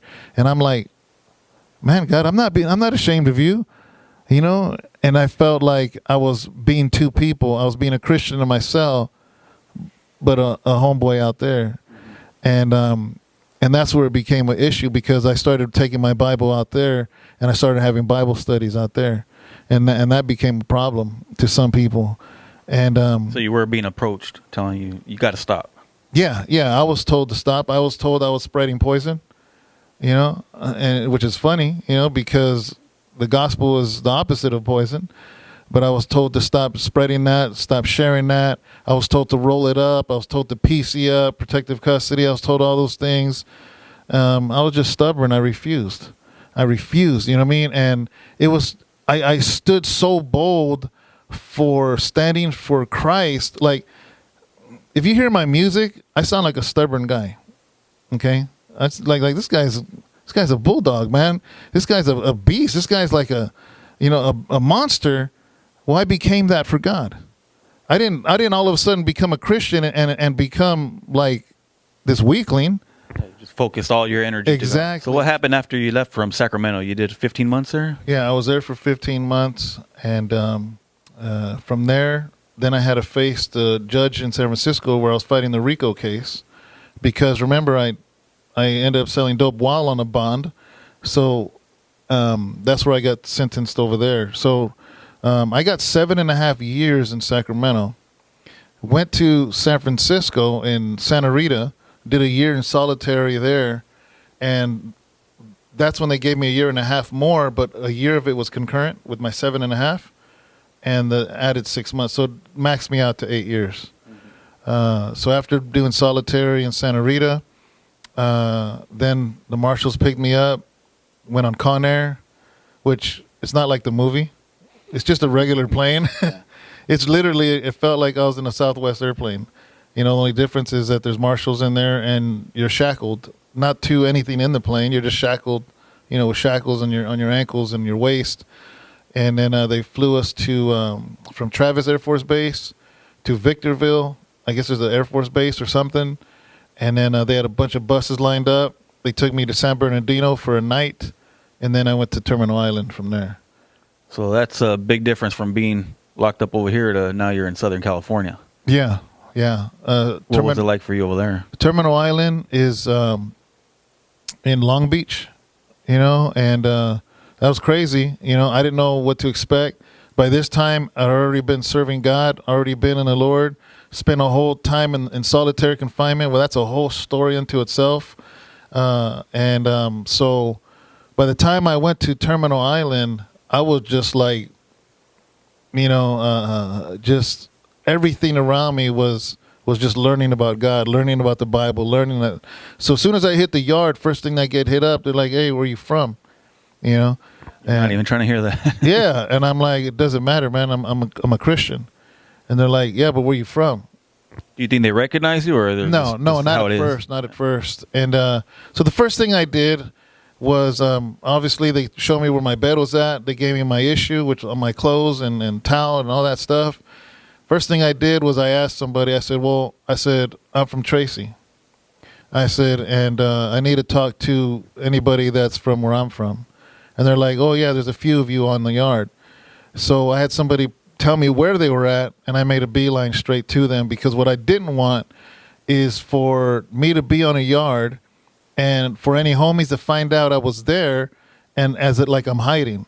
So I made a beeline straight to them, introduced myself, and they're like, "Oh, what's up, homie? What's up, Dyno?" I was like, "No," I said, "Man, I need to talk to you first." I said, with all respect, I'm a Christian.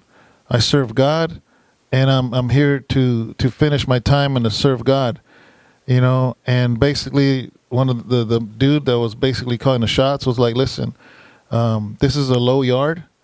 If this is a medium, this might be an issue. But we know about you. We know everything about you. We know your case. We know the co-defendants.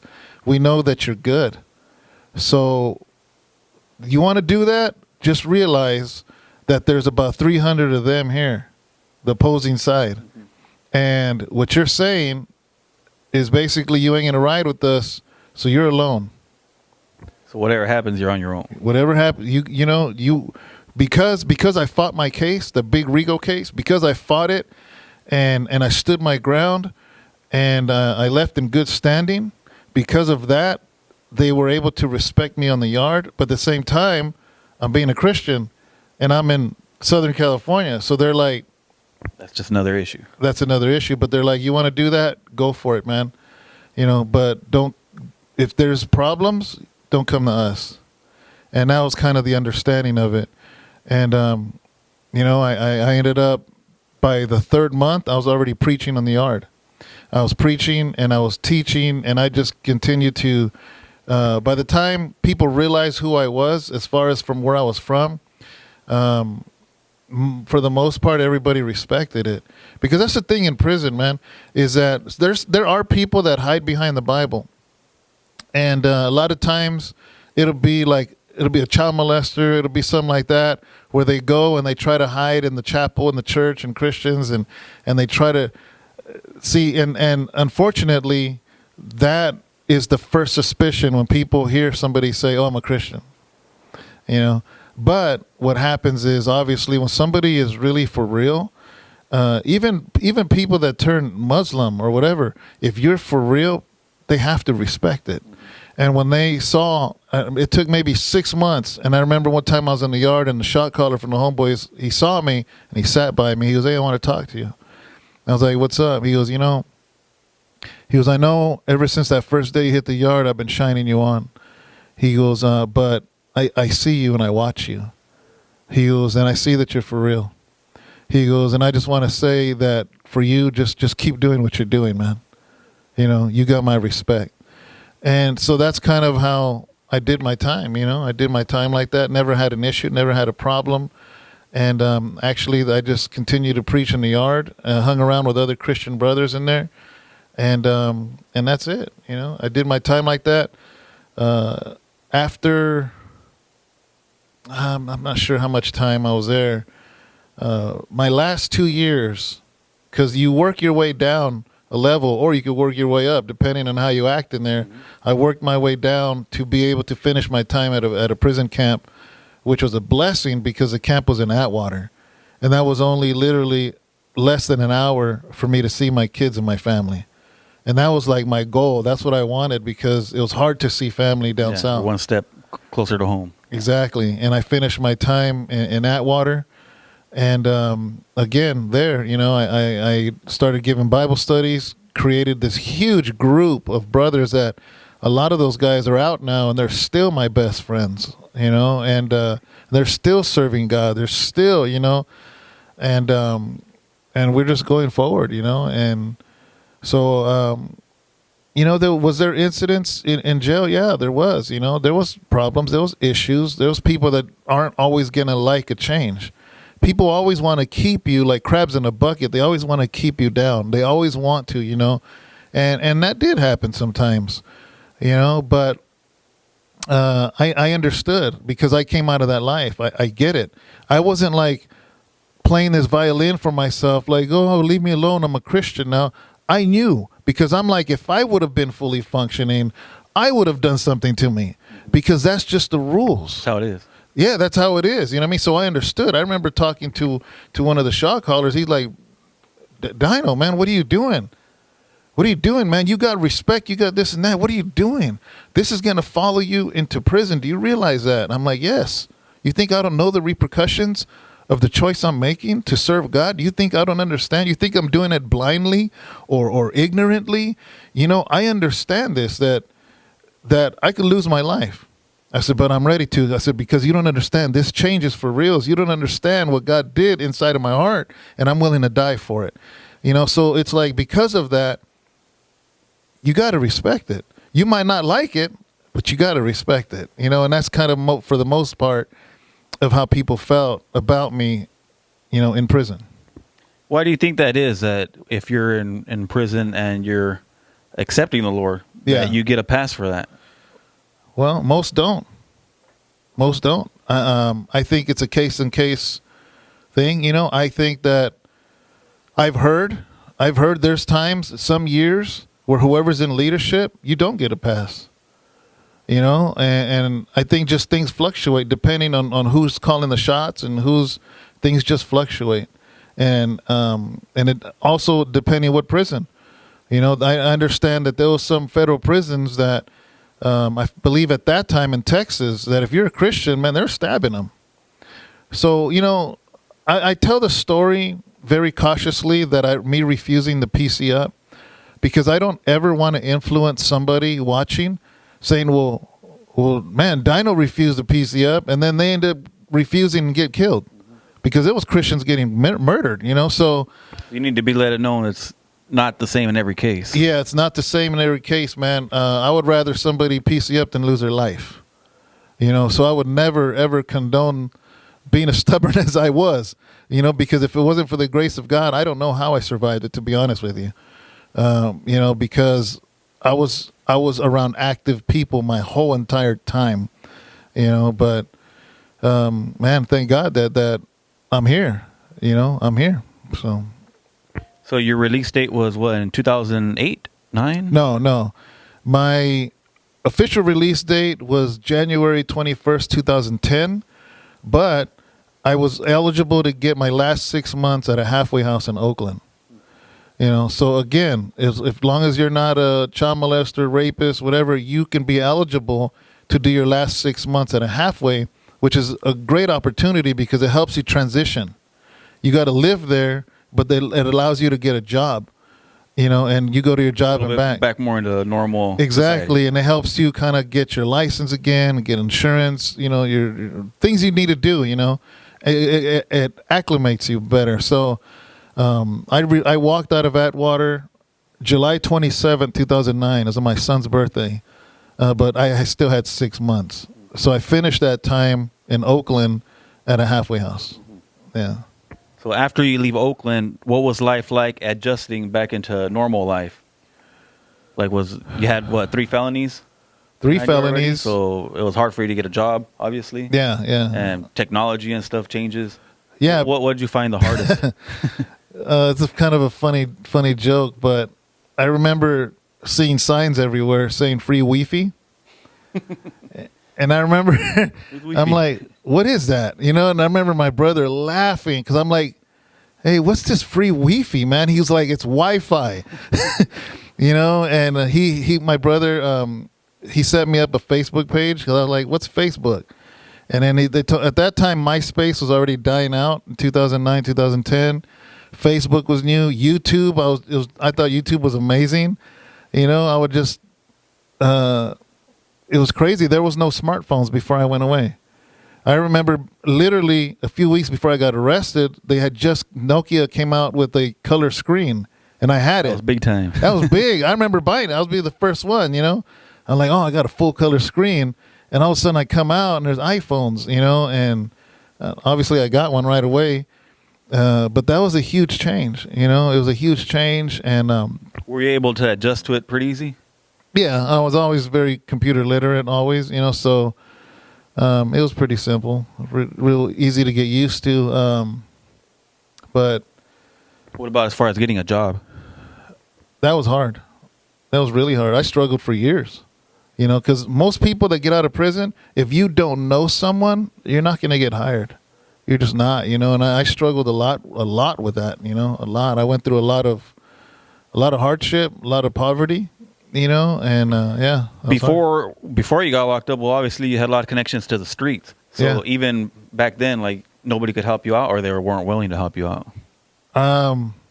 Well, nobody I knew back then had jobs. Oh, that makes sense. Yeah, yeah.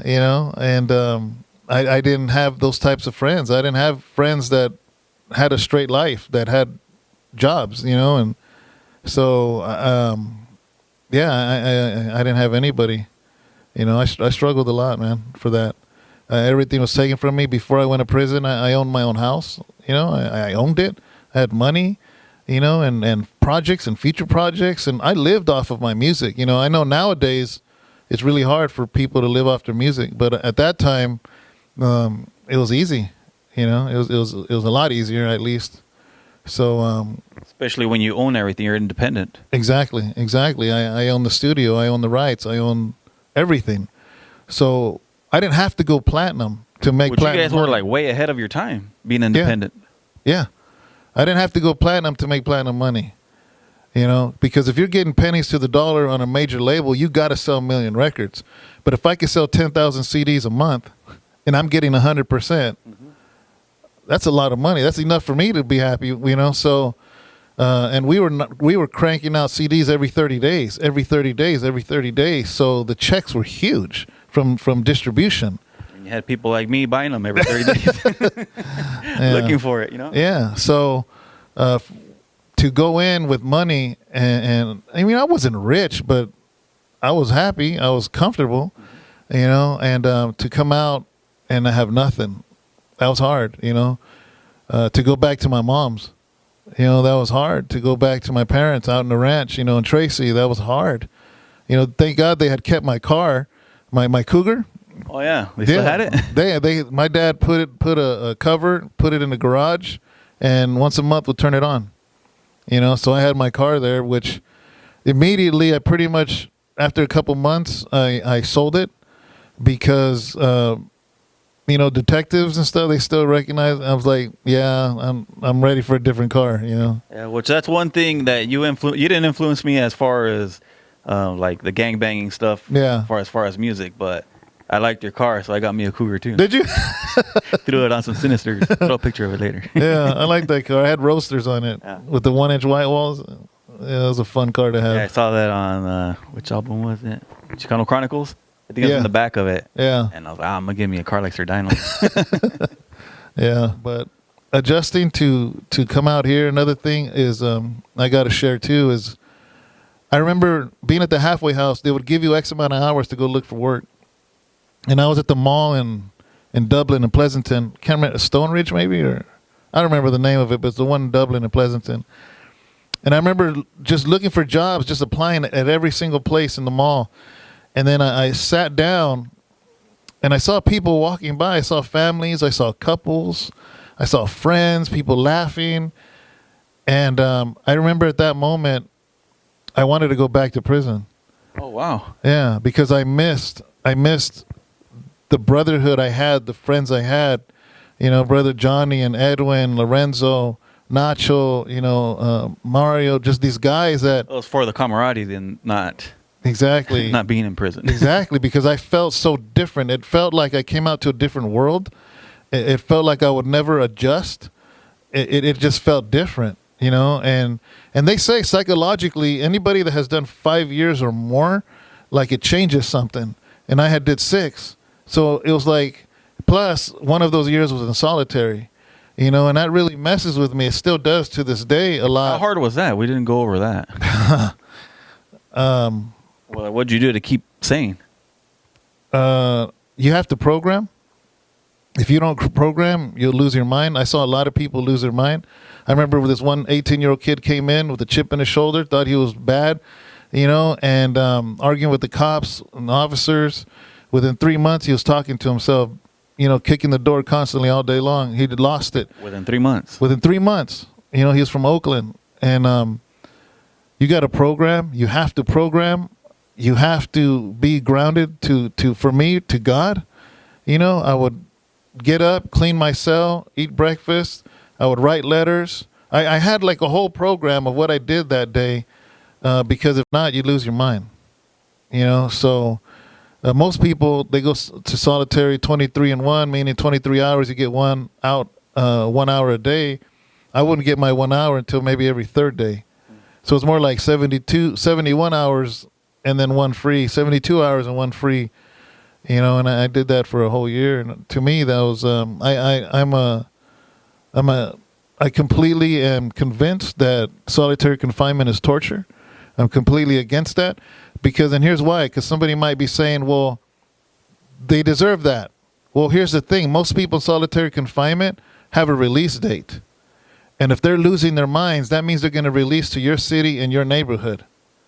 You know, so really... Which in reality, who wants that? So it's all of our problem. Yeah. That's what it is, because people say, oh, that's their problem. They shouldn't be doing stuff in there. But here's the thing. There's a lot of people in solitary confinement that shouldn't be in solitary confinement. I get it. When an inmate is dangerous to other inmates, what else are you going to do? Mm-hmm. You got to put them in solitary. You know, but there's other people that are there, man, that shouldn't be there. And it becomes the nation's problem because I believe there's 10,000 a month or 10,000 a week inmates are being released out into our streets. And if you have a huge portion of those that are in solitary confinement and they ain't right in the head anymore, and now they're releasing out into your neighborhoods, that's our problem. So I believe that everyone in America should be against solitary confinement, that is a form of torture, and it's only going to torture our future generations because of the repercussions of what that is doing. And those people have release dates. It'd be different if they're doing life. Then people be like, well, who cares? But they're not. They're not doing their life. So they're going in one way and coming out worse. They're coming out with mental disorders, mental damage. And the only reason I believe I didn't is because of Christ, and God's kept me centered. You know, but don't for a second doubt or think that it didn't affect me. You know, at one time, I remember I had lost track of time. I remember yelling not yelling, but like to my mom saying, how come you haven't visited me and this and that? And she's like, I just saw you yesterday. But in my head, it felt like it had been like 3 weeks. So you weren't able to talk to anybody, not even the guards, or where they ignore you? Oh, guards don't talk to you. I could talk to even out of boredom that they'll talk to you, you know? Nah, I mean, you talk to other people in your pod, but you're in your cell the whole time, and it's hard. And unfortunately, there's people that a year is nothing. There's people that have done years in solitary, and those people are going to come out. And if that was hard for me to come out and me wanting to go back, how do people get affected when they have to do years? And it's just, like I said, man, it's torture. It's mental torture, because prison isn't hard. What's hard is when they take away your ability to communicate with other people, communicate with each other. For me, prison wasn't hard. It's being away from my loved ones. That's all it is.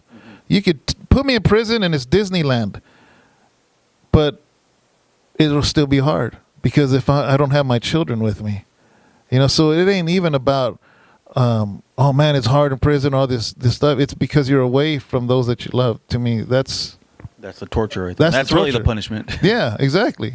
Because people say, oh, Hawaii's beautiful. Yeah, put a fence around it, stick you in there and away from the people that you love. Well, that place is going to now be a hell. Yeah. So you finally get released. Yeah. And so you decide to open the house of rest and become a pastor. Yeah.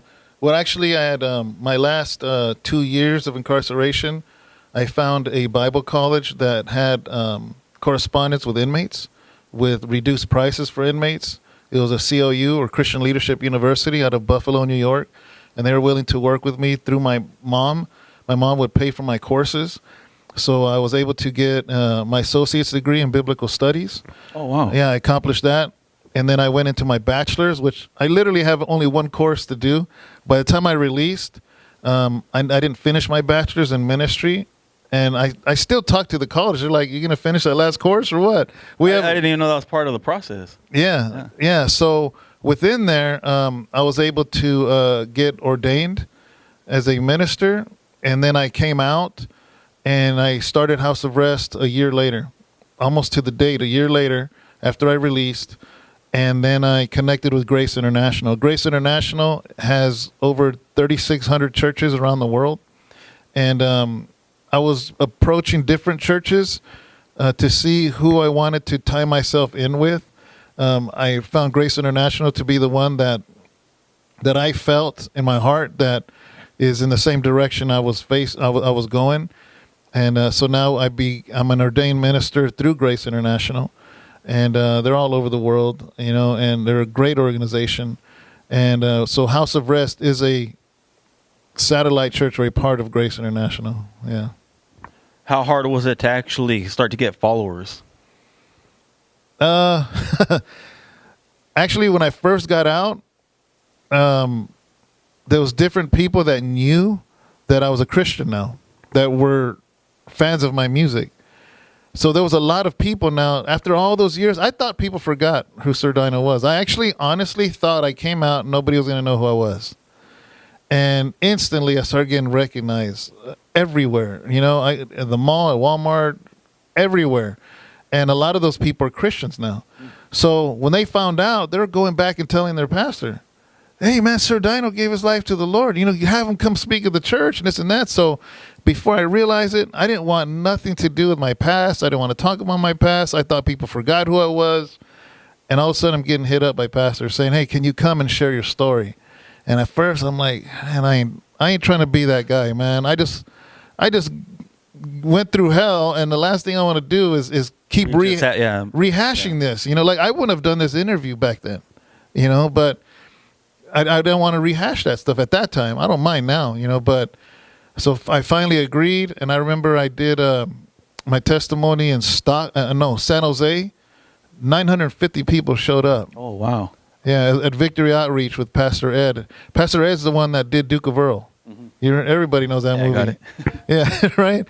So Pastor Ed embraced me, man, and he passed away, though, but he embraced me. Amazing man of God, him and his wife, Sister Mitzi. They're the ones that did Duke of Earl. They took the play on a tour everywhere, and he embraced me because people told him who I was. And there's so many times I sat in his office, sat in his house, and he's like, "David," he goes, everything in your past and the influence you had, you realize that this torch is being passed over to you, and you're going to do much more than I could have ever done, And so then I did Stockton. And I forgot what the max was, but it was just standing like 500 people there. I gave my story in Merced.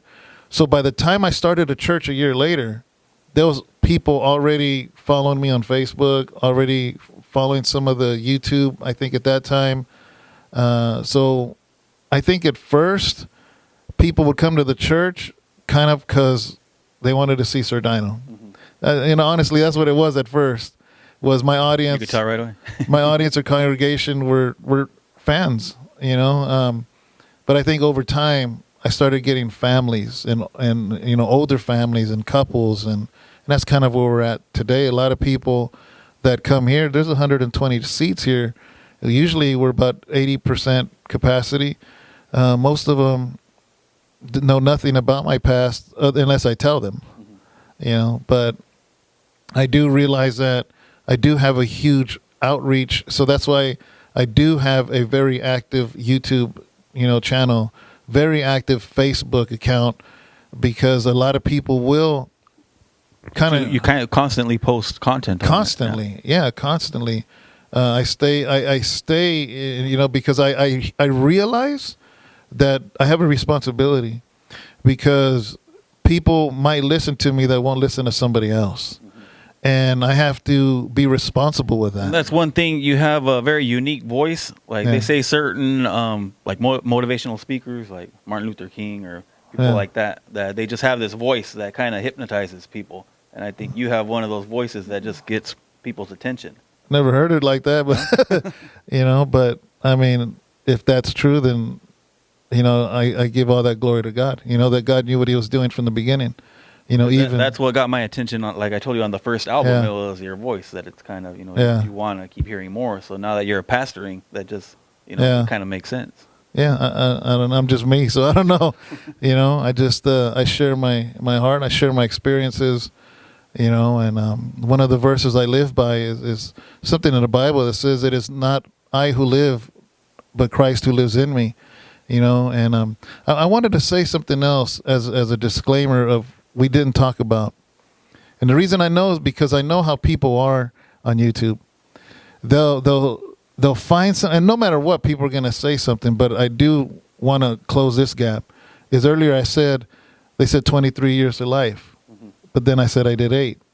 And right away, people be like, oh, he was telling. You know what I mean? And I do want to share that and completely shut that out.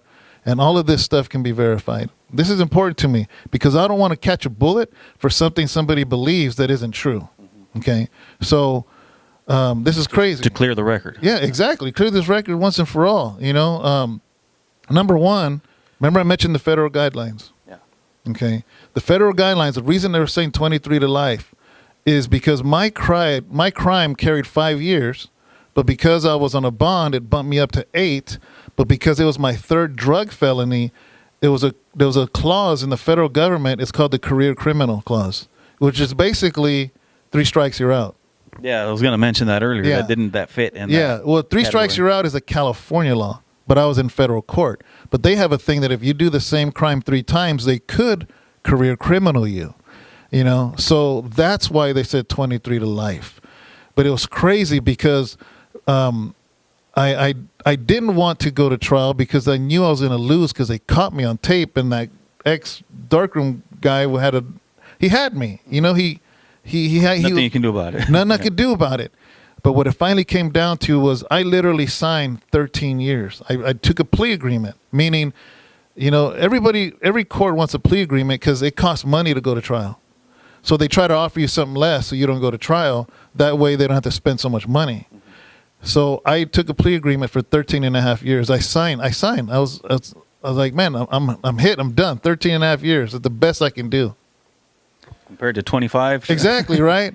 So then the day of, this is crazy. The day of, I remember calling my parents. I called my daughter. I remember my oldest daughter telling, the one that played in Blood and Tears. That was my daughter. And that was my real daughter that played in that movie. And I remember calling her, telling her, Mia, I'm sorry, but I'm going to be gone for a long time. I remember that conversation. She was crying, So I was ready just to be formally sentenced. I signed already. The day I was going to be sentenced, this is crazy. I woke up. I was the trustee in the pod. I would always go take a shower. I'd read the paper. because they would give a free newspaper to the pod because I'm the trustee. I'm going to read it first before I pass it around to anybody else. And on the front page, man, it said federal guidelines found unconstitutional on the day I was going to get sentenced. So all in your favor then. Yeah, see, this is what I'm saying, because why am I saying this? Because this could be verified, right? This is the front page of Sacramento Bee. It was probably on the front page, actually, on U.S. Today also. The federal guidelines were put in place by Ronald Reagan when he had the war against drugs. So what was happening at that time, remember Miami was just like the Wild West. So they got really strict with drug offenses. People were getting more time for drugs than they were for rapes because Reagan put that in place because of war against drugs. So all of a sudden, these federal guidelines get found unconstitutional the day I was supposed to get sentenced to 13 and a half years. What are the odds of that? Exactly. This is insane. So everything stopped. Courts didn't know what to do. Finally, I think a month or two passed after everything got straightened out. I stood before the judge, and the judge goes, he was Judge Shub, actually in Sacramento County. He goes, Mr. Rocha, before I sentence you, because I already signed to 13 and a half. It was already a done deal. He goes, Mr. Rocha, before I sentence you, because of that thing that found, I can't remember what it was called, because each case has the name. It was, I think, Booker something. He goes, Mr. Rocha, before I sentence you, do you have anything to say to the court? And my lawyer told me, she goes, he's going to ask you that. And every time I tell my inmates, don't say nothing because you make it worse for yourselves. He goes, but I want you to speak, David. He goes, but I want you to understand this clause that takes it away means he can give you less than 13 and a half, or he can give you more. So normally I would tell you to keep your mouth shut. She goes, but I do want you to speak. She goes, but remember, you can make it worse for yourself. So why was she telling you? She actually thought it would make it better for you, or why was she? That's a good question. Like, why was she wanting you to speak? I think she knew my sincerity. She knew my change because I was constantly talking to her about Jesus. I think her being a lawyer, she probably sees this all the time, but I think there was something different that she felt. She could see you were genuine. She could see I was genuine. So I stood up, and I basically said, Your Honor, I apologize to the court, to my state, to my city, to my nation. I understand the things I did wrong. I understand you're going to sentence me, and I apologize. I said, I want to say something, and I'm sure you hear it all the time. I said, I have given my life to the Lord Jesus Christ, and I understand you're going to give me my sentence, and I understand it's to repay my debt to society. I said, but I am letting you know, Your Honor, that not only will I repay my debt to society with the sentence you give me, but when I release, I will continue to pay my debt to society until my entire life, until I die. And he just goes, what was the reply? It got real quiet, and Judge Shub was like, is that it, Mr. Rocha? And the way he said it, I'm like, oh my God, he's going to hit me with some years. And he goes, you're right. I do hear you guys come out and you talk about finding God here. And I'm like, he's going to get me. And he goes, but for some reason, I believe you. And he goes, I'm knocking your sentence down to 7.5 years. The prosecutor having a fit. The prosecutor's like, Your Honor, why are we having this conversation? He already signed for 13.5 years. Why are you even having it? And then I remember distinctly, man, the judge says, whose courtroom is this, mine or yours? So even if you had signed before, that didn't no, matter. Because of that law that passed about the federal guidelines found unconstitutional. Mm-hmm. It was only because of that. Had that not happened, I wouldn't have said nothing. It would have been a formal sentencing. He would have gave me what I signed for. That's it. But because of that law changing, I was able to speak, and the judge now had the right to give me more or give me less.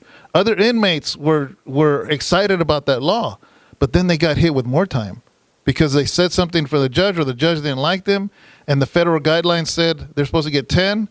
Judge didn't like you, he was giving them 18. So it was a gamble of more time or less time now. So what would have given you more time? Just depends what you said.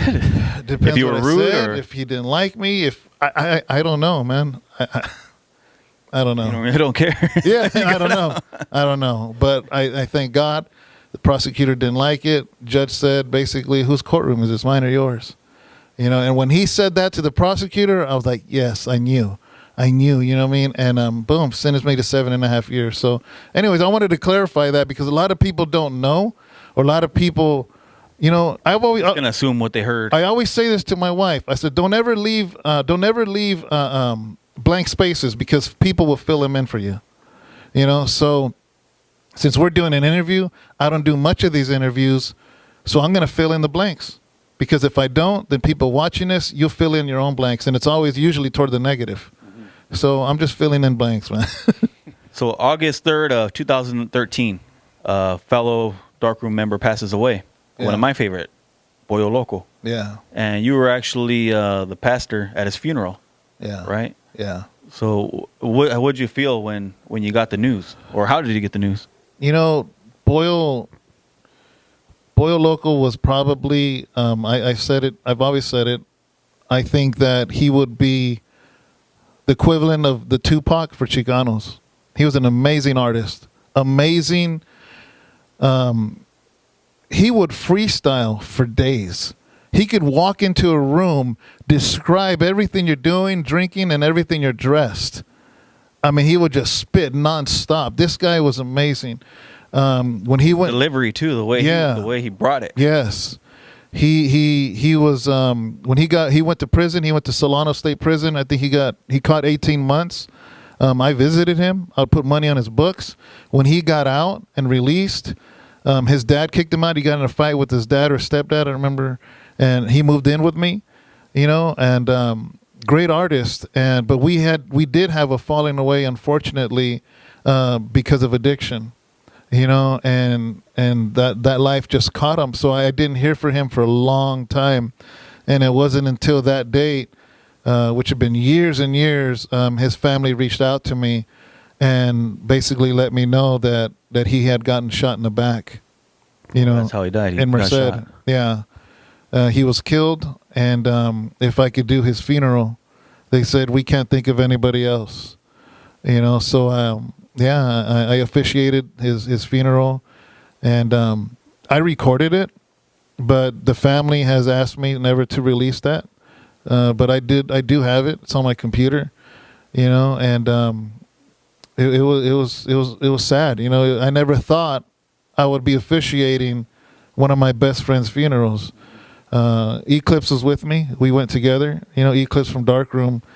So we went together and went, man. That was hard. It was hard. What would you say would be your best memory of him? Because a lot of people don't know who Pollo Loco is unless you're into the Darkroom or Lowdown music. Yeah. And he's just amazing. Yeah. And I'd just like you to share a fun memory that you had with him. Oh man, we're always joking around. He was a big jokester, and I know he didn't come off like that in his music, but he was funny. We had great. I don't know of a specific moment or time. I remember the first time I met him was in Merced, and I went down there and I met him. He was standing outside in downtown because I didn't know how to get around. That was before GPS.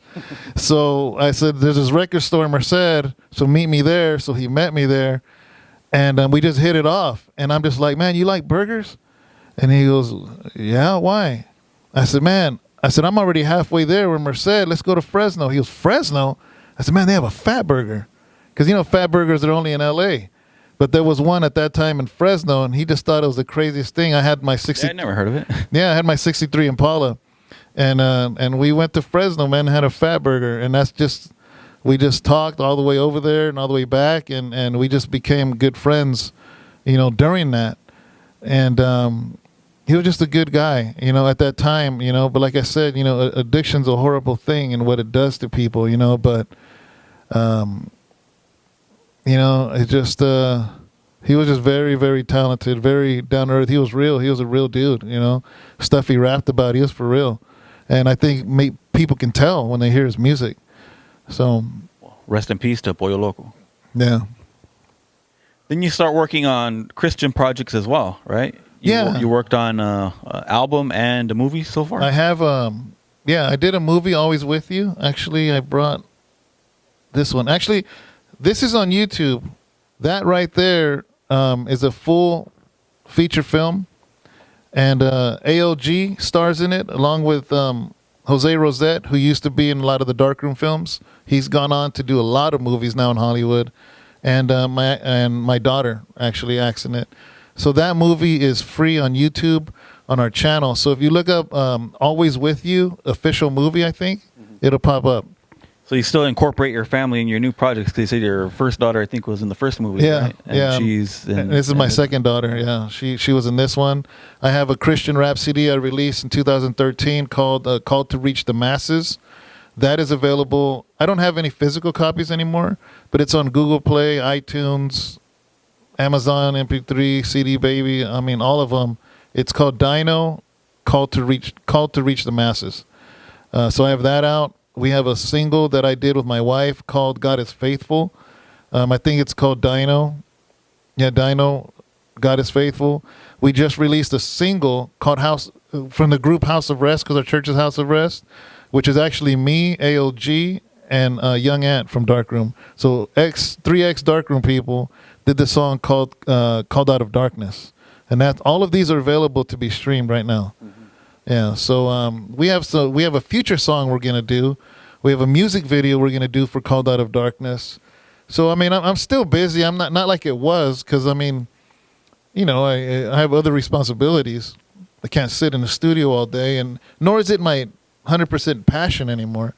It's just something I do for fun, and I know it reaches certain people too. So I use it as a tool. You also re-released the book Midst of My Confusion last year, was it? Yeah, a few months ago. Yeah. Oh, yeah. Okay. Not even a year yet. Yeah, I released that. It was a book I did when I got sentenced to a year. A lot of people mistakenly took that as an autobiography, but it's not. There are some things that if you knew my story, you would know which part is actual reality, especially the childhood part. But that's a book I re-released now, even as a Christian, because I think it has an important message behind it. Important message behind it, because it's about this character named Joaquin that's pulled between just being proud of his culture and being pulled into gangs. And I think it's an important book, especially now. It's crazy. Now it's like everybody's crazy about these cartels. You got all these movies and shows like Narcos and Netflix and all these things. Or what's that Sicario movie? But all those are showing the stuff I talked about in the book back in the 90s. And now it's like everybody's like all about cartels and this and that, you know. Netflix needs to get a hold of you and make a movie about you. But this book, it's a fictional book. It's not real, but it's a good story with, I believe, is a good message. But at the same time, it's gritty. It is gritty, you know. And but that's not the only book, though. That's something I want to do in the future, is write books. Even back then, people tripped out that Sir Dyno wrote a book, you know, and it was hard to get a hold of. Yeah. I only made 1,000. Of the original copies. I only made 1,000 at that time. Yeah, I got the new version. Yeah, and it's available through, what do you call it, Audible? Yeah, well, right now it's you can get it now as a paperback, as an Audible, or as an ebook. It's available anywhere. You go to Walmart.com, you can order it. Oh. Yeah, Barnes and Nobles. I don't know. Just you're not going to not find it, you know. So Midst of My Confusion, I did do that as a stepping stone for future books. I just recently helped publish one from a guy at the church here. He grew up in a lot of craziness too. His book is called God's Fingerprints. I'm about to release my story though. I did write my story. I wrote it in prison actually. So it's already done. Written? Or I wrote 223 pages in prison while I was in solitary. Remember you asked me what I did to keep saying? One of it was writing my story. I hand wrote it, but so I'm in the process now, because I'm a better writer now. So I'm not writing verbatim what, you know, but I'm taking all those pages and I'm putting it I'm typing it up. So that is should have been released already. Actually, just I've hit a few hiccups here and there, but that will be out actually pretty soon. And by the end of the year, you think? oh yeah, for sure. So what's the title of the book going to be called? Lost in the Storm. Yeah, I'm going to be releasing that. That's going to be an Audible, read by me, narrated by me. It's going to be an ebook, and it's going to be a physical paperback. Most likely, it's going to be about 300 pages, and that is just giving my testimony, my life, which is very tricky because, I don't want to make a book exposing other people or even myself, but at the same time, it's more of a book on kind of my thoughts and my feelings when I went through stuff as I share. I'm basically sharing things that I think will be important in influencing those that are reading it and encouraging, An interesting fact that I found was, I think Never's the one that pointed it out to me, that you didn't use profanity in any of your raps or do drugs or drink. That you were 100% sober all the time. Yeah. And people find that hard to believe. Yeah, he's like, yeah, go back and listen to his music. Mm-hmm. I was like, I never caught it. So I checked after he told me. I was like, hey, he's right. Yeah. And why was that? I think it's something that I think the newer generation don't have is what, or talk bad about women. It's called respect. I think that I was raised at a time when you respect the women of your household, you respect your mom and your grandma. And would you say those things in front of your grandma? Would you say those things in front of your mom? Because here's the thing. I would do music and I would proudly show my parents, even though they were Christian, even though they didn't completely agree with what I was doing, but I would still share my songs to my family. And you got to remember, my first 2 children were girls. And I'm like, these girls are going to grow up to be young ladies. And do I want to make music that's going to be shameful to me for them to hear when they're old enough to hear? So I grew up with respect. And, my dad was father of the house, don't get it wrong. But my mom, man, she was the hub of that house. And my grandma was a hub of the family. And to disrespect women would be to spit in their faces. These are women that I saw work hard, work in the fields and provide and do whatever they could, and how could I ever disrespect that? So, yeah, man, I didn't disrespect. Now, there's people in Darkroom that did do songs. That's them. But that's them, but as far as for me, I have too many women in my life, from the older generations to my daughters that I wasn't going to disrespect. I wasn't going to do that. Yeah, even the GUN CD that was banned by the FBI, even on that one, there's no profanity. So and such a hardcore album. Yeah, and you didn't cuss. Yeah, I just didn't see a reason to. Another thing too is when I hear rappers, all they do is cuss. It's actually a lazy way of communicating. That shows me that you don't have the capacity, nor the vocabulary, nor the brain power to think of other words. So you just got to say the F word over and over and over. That shows a laziness to me. If you can't express yourself if you don't know how to articulate yourself, then you're going to use cuss words. So when I hear somebody constantly cussing, it's just somebody that is too lazy to think. That's just the way I thought. So. Yeah, it's just an interesting fact that in case other people didn't catch it either, just bring it up. So quit being lazy. Quit being lazy, man. Articulate yourself, and express yourself in a way that you can be respectful. You can literally speak your mind without having to cuss somebody out. So that's just my little 2 cents. Yeah, exactly. And besides the profanity, you didn't drink or smoke or do drugs. Yeah, a lot of people don't know that. And being a drug dealer too. Yeah, how did that happen? I was a weird drug dealer, huh? I think the drinking came from, like I said earlier, my dad was an alcoholic, and my mom would cry a lot about it. And my mom would instill that in me, instill to me that don't be like your dad, don't be like your dad. Obviously, my dad changed when I was 8, but then one of my older brothers got into alcohol really bad, to the point like one time he wrapped his car around a tree.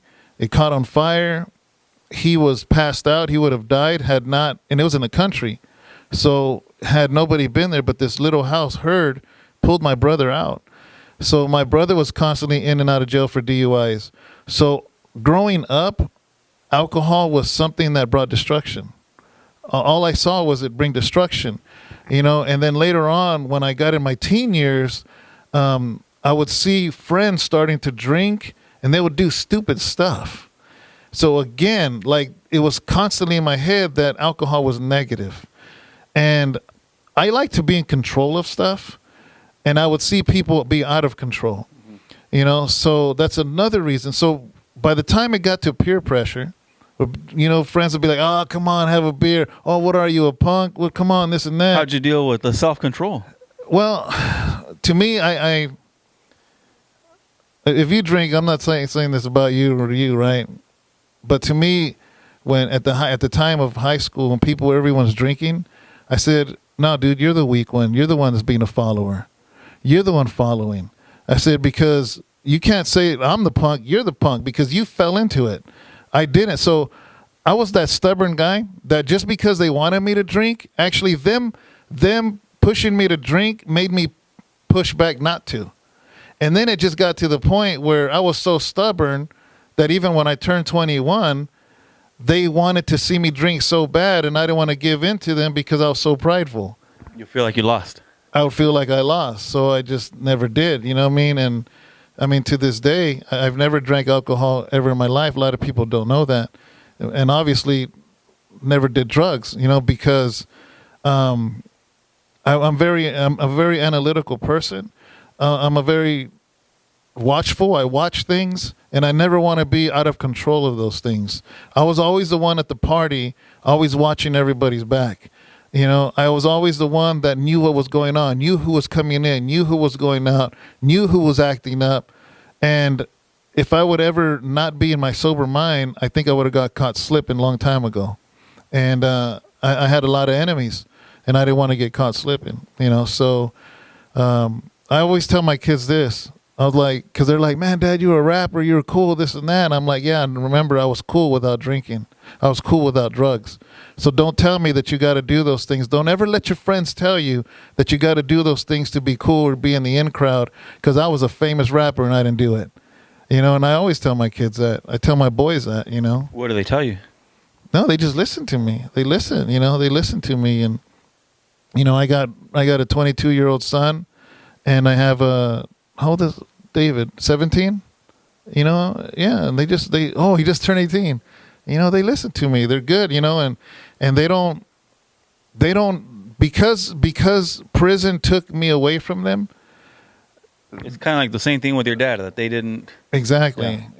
You know, and it's like, because of that, my boys, like, I think because it took their father away, gangs and all that, they want nothing to do with it. Like, they don't live that life at all. Nothing. You know, they're just regular kids. You know, my 22-year-old boy, he just works at a job, dresses like a normal kid. My other son, you know, same thing. My older daughter, the one that played in the movie, is going to university.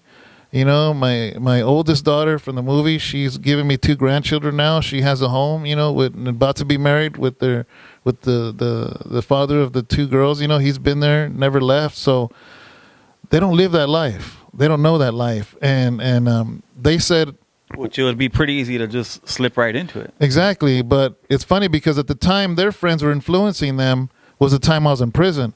So, like, I remember my daughter would be like, "Why do you guys think that's so cool? Like, that's what took my dad away." So she just wanted nothing to do with it. So it still was around. Oh, yeah. You've had a career pretty much since, what, the late 80s? Yeah. So what would you say, have you seen a lot of discrimination as far as Chicano rap since the beginning? Or in what way? Like how? As far as like radio play? Or was that not part of your agenda? You were just doing it just underground? Or were you trying to get radio play and get famous? I think that there was a lot of discrimination in the beginning. Maybe there still is. I think a part of it was, honestly, a lot of Chicano rappers weren't up to par. I mean, I listened to some of my old stuff, and I'm just like, it could have been better, you know? So I can't blame just radio and blame them. I hear A lot of things that could have been, the bar should have been raised. I feel the same way now with Christian movies. People say, "Oh, Christian movies ain't," well, because raise the bar here. So was I looking for that? I think toward the end, right before I was incarcerated, I started to get radio play. I had just released a solo album. I was getting on rotation in Kwin here in Stockton. That put me on rotation in a station in Merced. How hard was that? Was somebody like pushing it for you while you were locked up, or it just happened to get picked up? This is before I got locked up. Before you got locked up. Yeah. So just before I got locked up, I was actually starting to get radio play. Stockton had me in rotation, Merced, some station, Hot Something in Salinas. You remember which song that was? Yeah, Daddy's Home. Man, Daddy's Home. So at that time, there was 3 other stations that were about to put me on rotation. So it was just starting to take to a whole different level that I had never been, and that's when I got locked up. But I think at that time, I probably was ready for some radio. I was ready to kind of start going in that direction, at least some of the songs, but only just obviously, I wanted to broaden the audience. Yeah. So, but was there discrimination? I believe so. I think there still is, but I think people now are more able. I think it's harder to come up as an artist though nowadays. I can't imagine the struggle it is for somebody to come up as an artist. But I think now people are more willing to accept somebody that isn't African American as an artist. I think now, because you got like Pitbull, you have some of these artists that a lot of Latin ones that are it's not Chicano rap, but it's still a Latino. No, still they're Latinos. So I think in some ways it's harder, some ways it's easier. Yeah. Did you ever try to like look for like a CEO like a Suge Knight or like a Jerry Heller to try to like kind of cross over, or were you all just all independent the whole time? I was independent the whole time. It just wasn't an interest of yours? No. Or you didn't see that they could help you out? I think we wanted to do it ourselves. We didn't want anyone dictating how to do things, how to do our music or anything like that. We wanted to control this thing. I have had these conversations back then with other Latino artists. And I noticed, and don't get me wrong, I listened to, all of my favorites were a lot of the black rap. Like Ice Cube was one of my favorite rappers, and some of the Too Short, E40,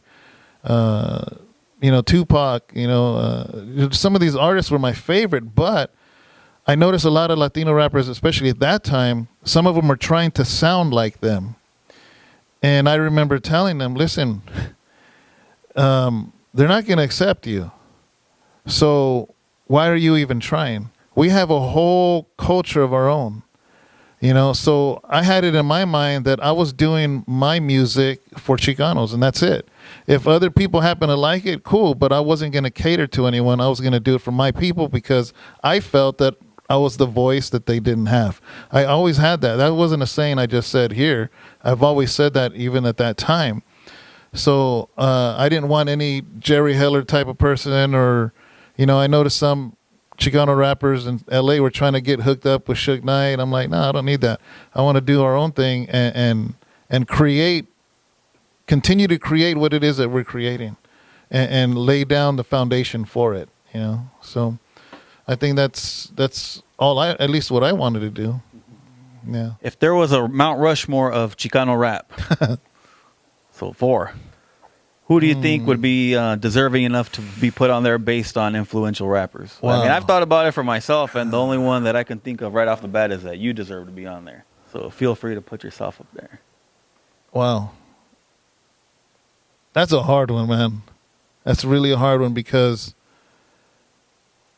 if somebody would be up there as a Chicano Mount Rushmore, because there were some Latino artists that weren't about Chicanos, that weren't they were trying to cater to everyone. So if you're saying a Chicano Mount Rushmore, wow, that's a hard one. That's too hard. Just Latino, a Latino Mount Rushmore.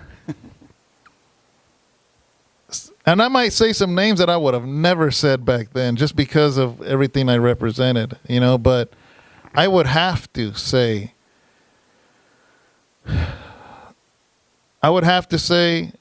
Kid Frost, because I remember hearing him way before This is for the raza. I heard him when he was doing stuff with Ice-T. A lot of people don't know that. It was all like this techno type of rap. I think there's like 2 songs on YouTube that you can check out. Oh, really? They're on there, yeah. To me, that laid a foundation. Another rapper, wow. I would say Boyo Loco. Even though he didn't reach to what he could have, I think that he was up there. He had the ability to do that. Yeah. Other than that, man, it's too hard. There's so many people, so many people. I don't know why. Just like Mr. Key. Mr. Key was, to me, he reached a certain height and he's still out there doing music. But I think he was he should have been recognized more. He's a brilliant rapper, brilliant artist. He's one of the key ones that would stand out to me when I would hear him. Yeah, he's a brilliant artist. I think underrated, even though he does have a following. But don't get me wrong, I think he's underrated. He was amazing. When he would write his lyrics. Who else? Because I want to be fair. I want to be fair because there's a lot of artists in Southern California. And again, like I've said, I'm not into that anymore. So I can just be blatantly open. Who I used to like too is his name Frankie V, the one from Proper Dose. Oh, Frank V. Yeah. Yeah. I think I remember he was a good artist. Oh, wait, I got one. MC Boulevard. So you got to take one down. Yeah. Who are you going to bring down? I'll take down Frank V. MC Boulevard, when he came out with that song, that one, God, what's the title of it? I went blank too. I know what you're talking about. About his dead friend. Yeah. That was a true story that he did. About my homie? No. I remember you, homie. Yeah. When he did that song, I didn't know where he was from. I didn't know anything. And I remember hearing that song, and it almost broke me to tears. And I ended up meeting him later, and he's like, that's a true story. And does he do Christian rap? Yeah, he's a Christian now. And I have done a handful of events with him now. He remembers me back then. He's like, man. He goes, I remember. From the car shows? Or no, he remembers me as this rapper from up north, and now being both Christians, we've shared the stage now where I don't rap anymore, but I give my story, and he still does music. But that song he did, I Remember You, Homie, one song that he did, to me, just completely demolished other Chicano rappers, man. That song was bad. So I would have to say Boulevard, Key, Boyle. But then there's Frost, but I don't know, man. This is too hard. That's 4. What about you? You don't feel you deserve to be up there? I wouldn't put myself there, but somebody else would, but I don't know. Just curious to see. Yeah, that's a hard one. I'd probably change my mind as soon as we stop recording this. There's so many other rappers that probably just haven't thought of. Yeah, I just can't remember. It's been so long. Yeah. So what do you do for fun nowadays? I mean, you've had such a crazy life. Well, spend a lot of time with my wife. I paint. I learned. That's right. I've seen a lot of your paintings on. Yeah, I learned how to draw in solitary. Yeah, I was going to ask you that. Did you have like that natural talent from before? No. That's really good. Yeah, I learned how to draw in solitary. The guy next to me, he taught me, and then I had my family send me books, and I learned how to pencil draw. And then when I actually went to prison, out of county jail, I started painting, and so I still do that to this day. Sometimes people still commission me for work. I'll do portraits, landscapes, whatever. You did one of your dad recently, didn't you? I did that a while back. It was a while back. Yeah, but I actually got 3 right now, back to back, that I've been commissioned to paint. So people still, and I don't know if it's because people like my work or just because they want something by Sir Dyno. I don't know, because some people are like, man, I got to have original painting by you, but I hope it's because the work is good, not just my name, But other than that, good. I was impressed when I saw it. Thank you, appreciate it. Another thing I love to do, one of my passions is I love cycling. Is that a new hobby of yours, or no? You had Dyno. You've always liked the bikes. Well, I've always liked bikes, but I think the last time I met you, I was probably like 100 pounds heavier when I met you. Yeah, the first time that we linked up. Yeah. Yeah, we didn't do an interview, but Yeah. I remember seeing that picture, and I'm like, man, I look swollen. I look like 1,000 bees bit me, you know. But I've been cycling since then, and it's something that I wanted to go to the gym. I didn't like the cardio machines. I said, what if I ride a bike to the gym? And I ended up falling in love with cycling to the point now we have a group called Soul Riders, and that's people have been joining Soul Riders from all across the country because it's basically a virtual bike group. Because there's this app called Strava. It's like a Facebook for cyclists. Mm-hmm. So you have activity feed, you have everything like a Facebook. I can put photos, but if I do a ride, anybody on my friends list lets them know I just did a ride, and if they do a ride, I can see. So it's like this group where you get to Kind of encourage, like encouragement. Yeah. You encourage each other, so you can be a soul rider and be a part of our group. You can live in Colorado, and you're riding alone, but yet you're part of this group of 30-something people, and that helps. So you download the app and then Yeah. everyone? Well, if you go to our church website, it breaks the whole thing down on how to do it. www.houseofrestchurch.com. You go to that, and you can learn everything about Soul Riders. And you know, I've lost 100 pounds.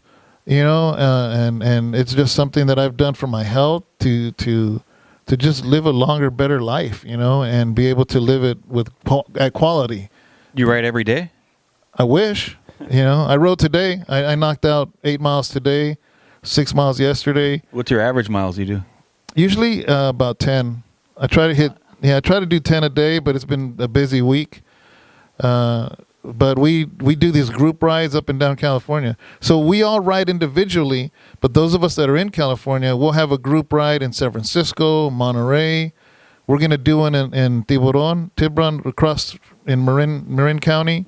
We're going to do Oceanside. We're going to do San Diego in October. So it's just this fun little movement that just started off with me trying to ride to the gym, you know, and it became this thing, this passion of mine where I just love riding. Part of your lifestyle now. Yeah, man, I love it. You know, it's kind of a freedom, you know, to go out and just kind of ride, and, you know, it helps you think.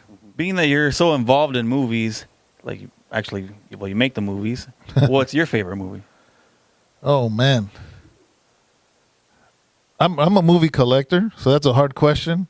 I feel you. You know, I have DVDs, I have Blu-rays, I have digital movies on my Beta? No, not beta. Wow. I think I could answer it if I broke it down into genres. Categories? Oh. Genres. Obviously, Chicano movies, Blood In, Blood Out, hands down. That is. What would you like about that one? Man, it's so it's so quotable. It's funny. It's quotable. The characters. You got Magic and Miklo, and oh man, there's some of us get together here at the church, and after church we'll just start quoting it. We'll make it into Christian quotes. It's funny, man. But Blood In, Blood Out is probably in my top 5 all favorite movies. The Passion of the Christ, for obvious reasons. I love that movie that Mel Gibson did about the depiction of Jesus. I love stories, true stories of musicians, whether it's La Bamba, whether it's What's Love Got to Do with It, the Tina Turner story, The Doors, you know, movies like that have to do with, because obviously I was in the music industry, so there's comparisons. There, yeah, I connect with those, and a lot of them are you know, their rise from nothing, and then basically they reach a height, and a lot of them just the life destroys them, you know. But I like those types of movies too. So I don't know if I gave you one movie, but I say Blood In, Blood Out is one of the top favorites. Yeah, mine too. Really? Now let's get into the Ask the Fans portion of the show. Usually I post on Instagram or Facebook for fans to ask a question to incorporate them, and we'll pick one right here. This one's from Alejandro Pulido, and he wants to know, if you can, please ask him, how hard was it to live in the same area as his former gang after he decided to choose the path of God? And if you can, ask if he still feels like he's a target for the gang. That's an interesting question. It's a good question. how was it coming out?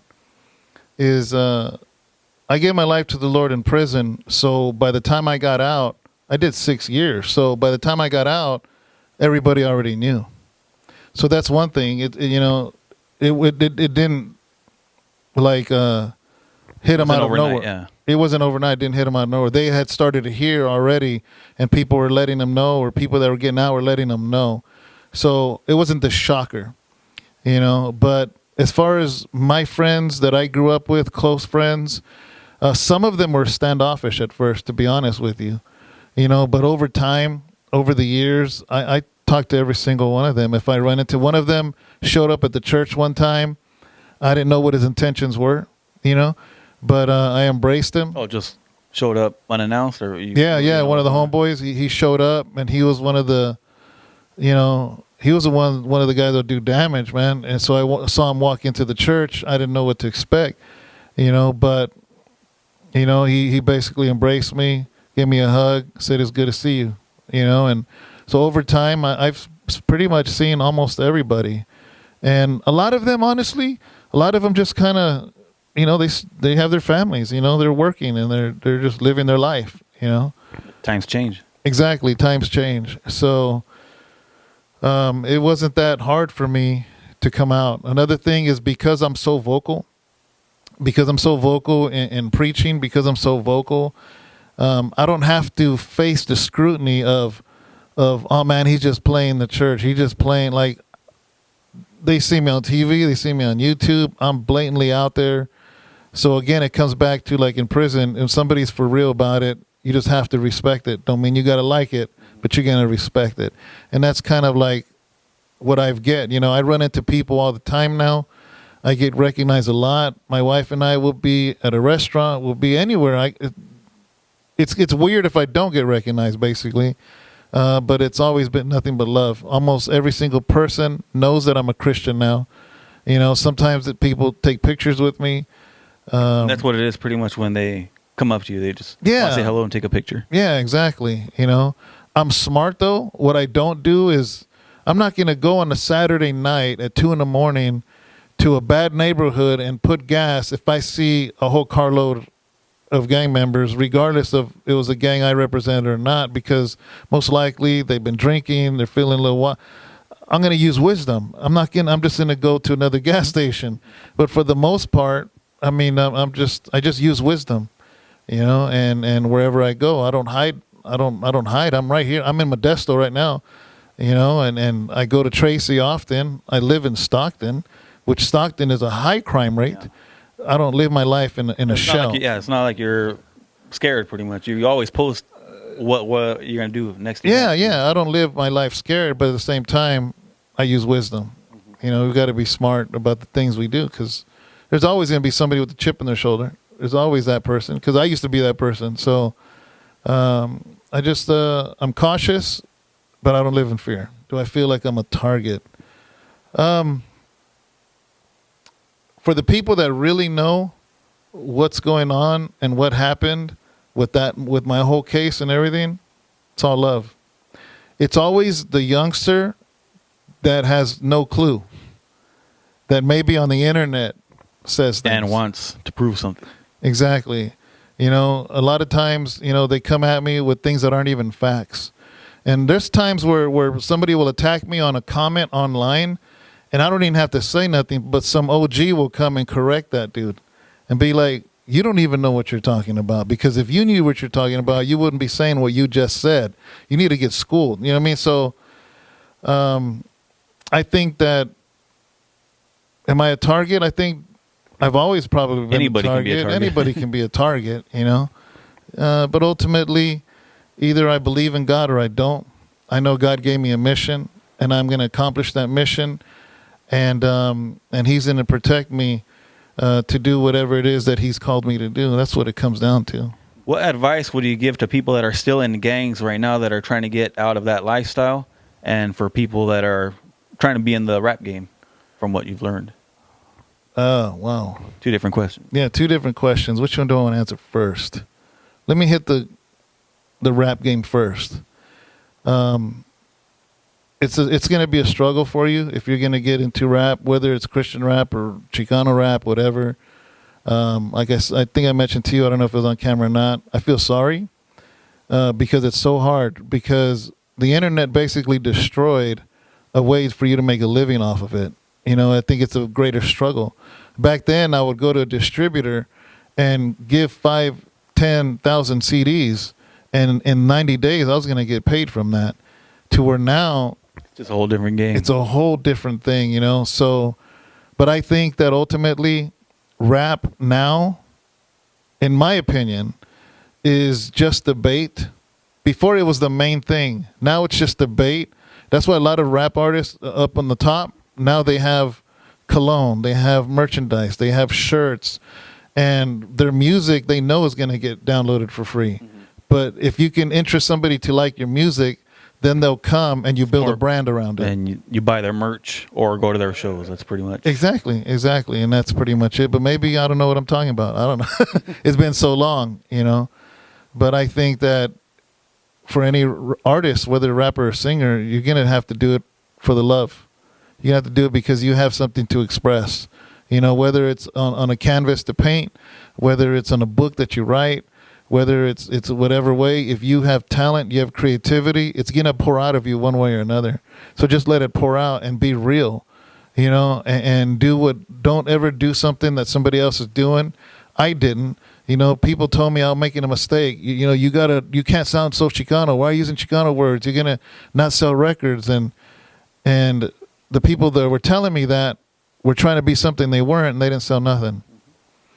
So just be yourself and share your heart on your music. Pour your heart and your soul into your music. That's what I did, regardless of how different it sounded. I know it didn't fit with every other rapper. I was never trying to be the best rapper per se of lyrical content. But you kept it real to yourself. Exactly. I kept it real. I had the conversation with MC Hammer one time because he lives in Tracy. And basically I told him I'm not going to sell out. And basically he got kind of offended by it. Yeah, but anyways, he's like, I think you're making a mistake, man. He goes, you got to do music. Who cares what you say? Who cares what you do? Who cares if people call you sellout? Make your money. And I'm like, he was just more going for the money then. And I'm like, I'm sorry, I'm not built that way. I can't do that, So just be yourself, But as far as the other question, advice with gangs is, I get this a lot. I get a lot of people that ask me, how did you do it? What do I got to do? I want to change. I'm tired and all these things. And I would say that there is a way out. There is a way out. And the only way I'm going to tell you is God. Christ can change you, and he's the only one that can save you. He's the only one that can change you. I didn't want to change on the outside. I wanted to change on the inside, like I said earlier. And he's the only one that can do it. I lived my life before, like when you have Lokes on and the world looks dark, my world looked dark. So all I saw was darkness. I didn't see no hope and nothing. And I think a lot of people that are in gangs, they think that the way they view life is the way life is. But there's something else. There's something different, and you can take that lens off, then you can see the world for what it truly is. This is not a horrible world. This is not a horrible thing. You know what I mean? And it doesn't have to be in misery, and you don't have to live that way in that misery. There's another way to see life and another way to live life. You can actually be free. And I've always said this before, is that I thought I was building an empire of Darkroom, and little did I realize it wasn't an empire, it was a prison, and I was the one in the middle of it. And when I wanted to actually live my life, I realized I was stuck in this prison, and I was set free from it. And if anybody out there, if this is something you want to do, all you got to do is reach out to me. And I will talk to you, whether it's through email or message me on Messenger or comment on Facebook or YouTube or whatever. Can I get my email? Yeah, for sure. Yeah. Just email me at houseofrestchurch@gmail.com. houseofrestchurch@gmail.com. And just ask me if this is something you really want to do and change. Just get at me. But I do have some stuff I wanted to show. I have a few things. Number one is obviously this is free, so you can watch it on YouTube. This is a full feature film that we did starring Jose Rosette my daughter Angeline, and ALG from Darkroom. Used to be Darkroom. So you can find that. But we do stuff like this. This is my wife's brand, Identified. And we also have shirts that have it. Here's one.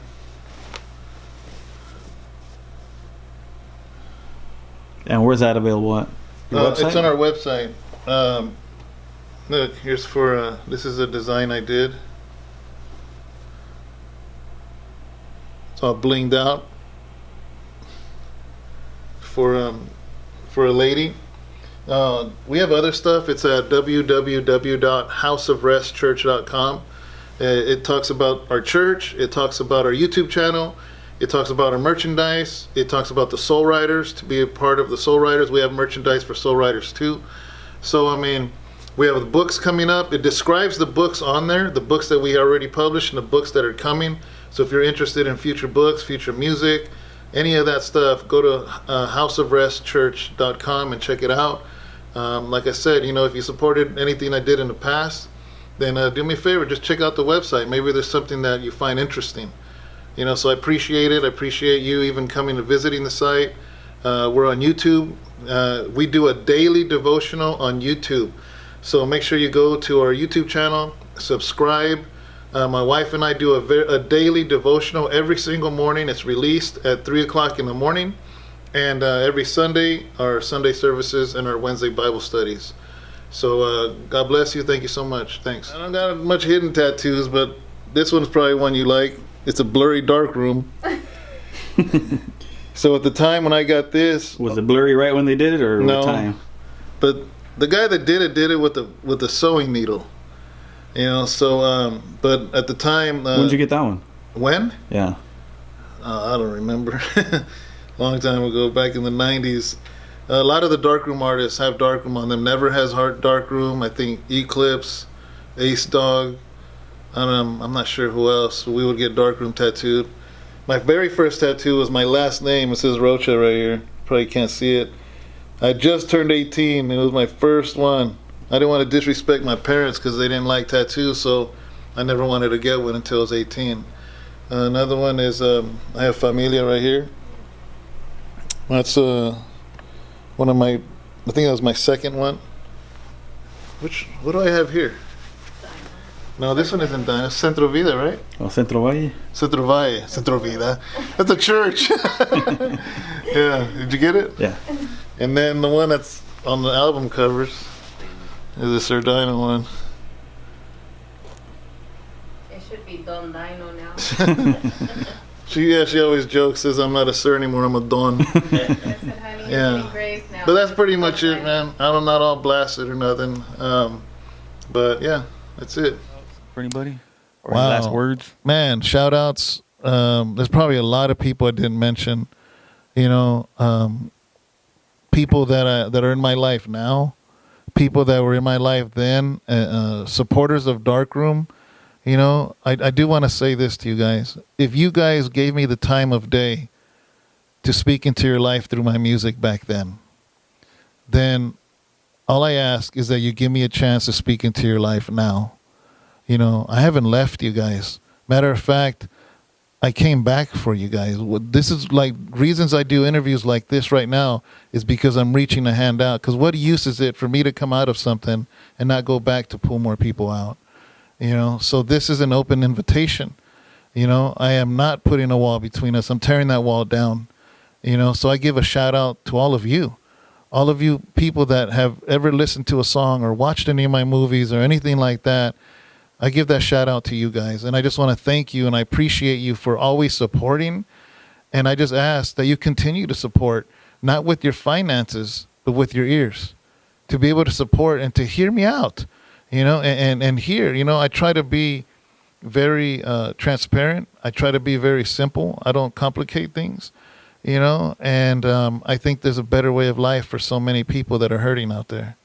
That I just want a chance, man, that I brought so much destruction in my music to give me a chance to help rebuild some of that. So other than that, if I did shout outs and names, it would just go on forever and ever and ever. We're hungry. Yeah, and we're hungry. I'll give a shout out to Carne Asada Burrito. Whoever makes the burritos, huh? Yeah. Once again, I want to thank you for your interview. Yeah, man. Thank you. Took a long time out of your day for this. Oh, it's all right. It's all right. Thank you. We're out. Peace.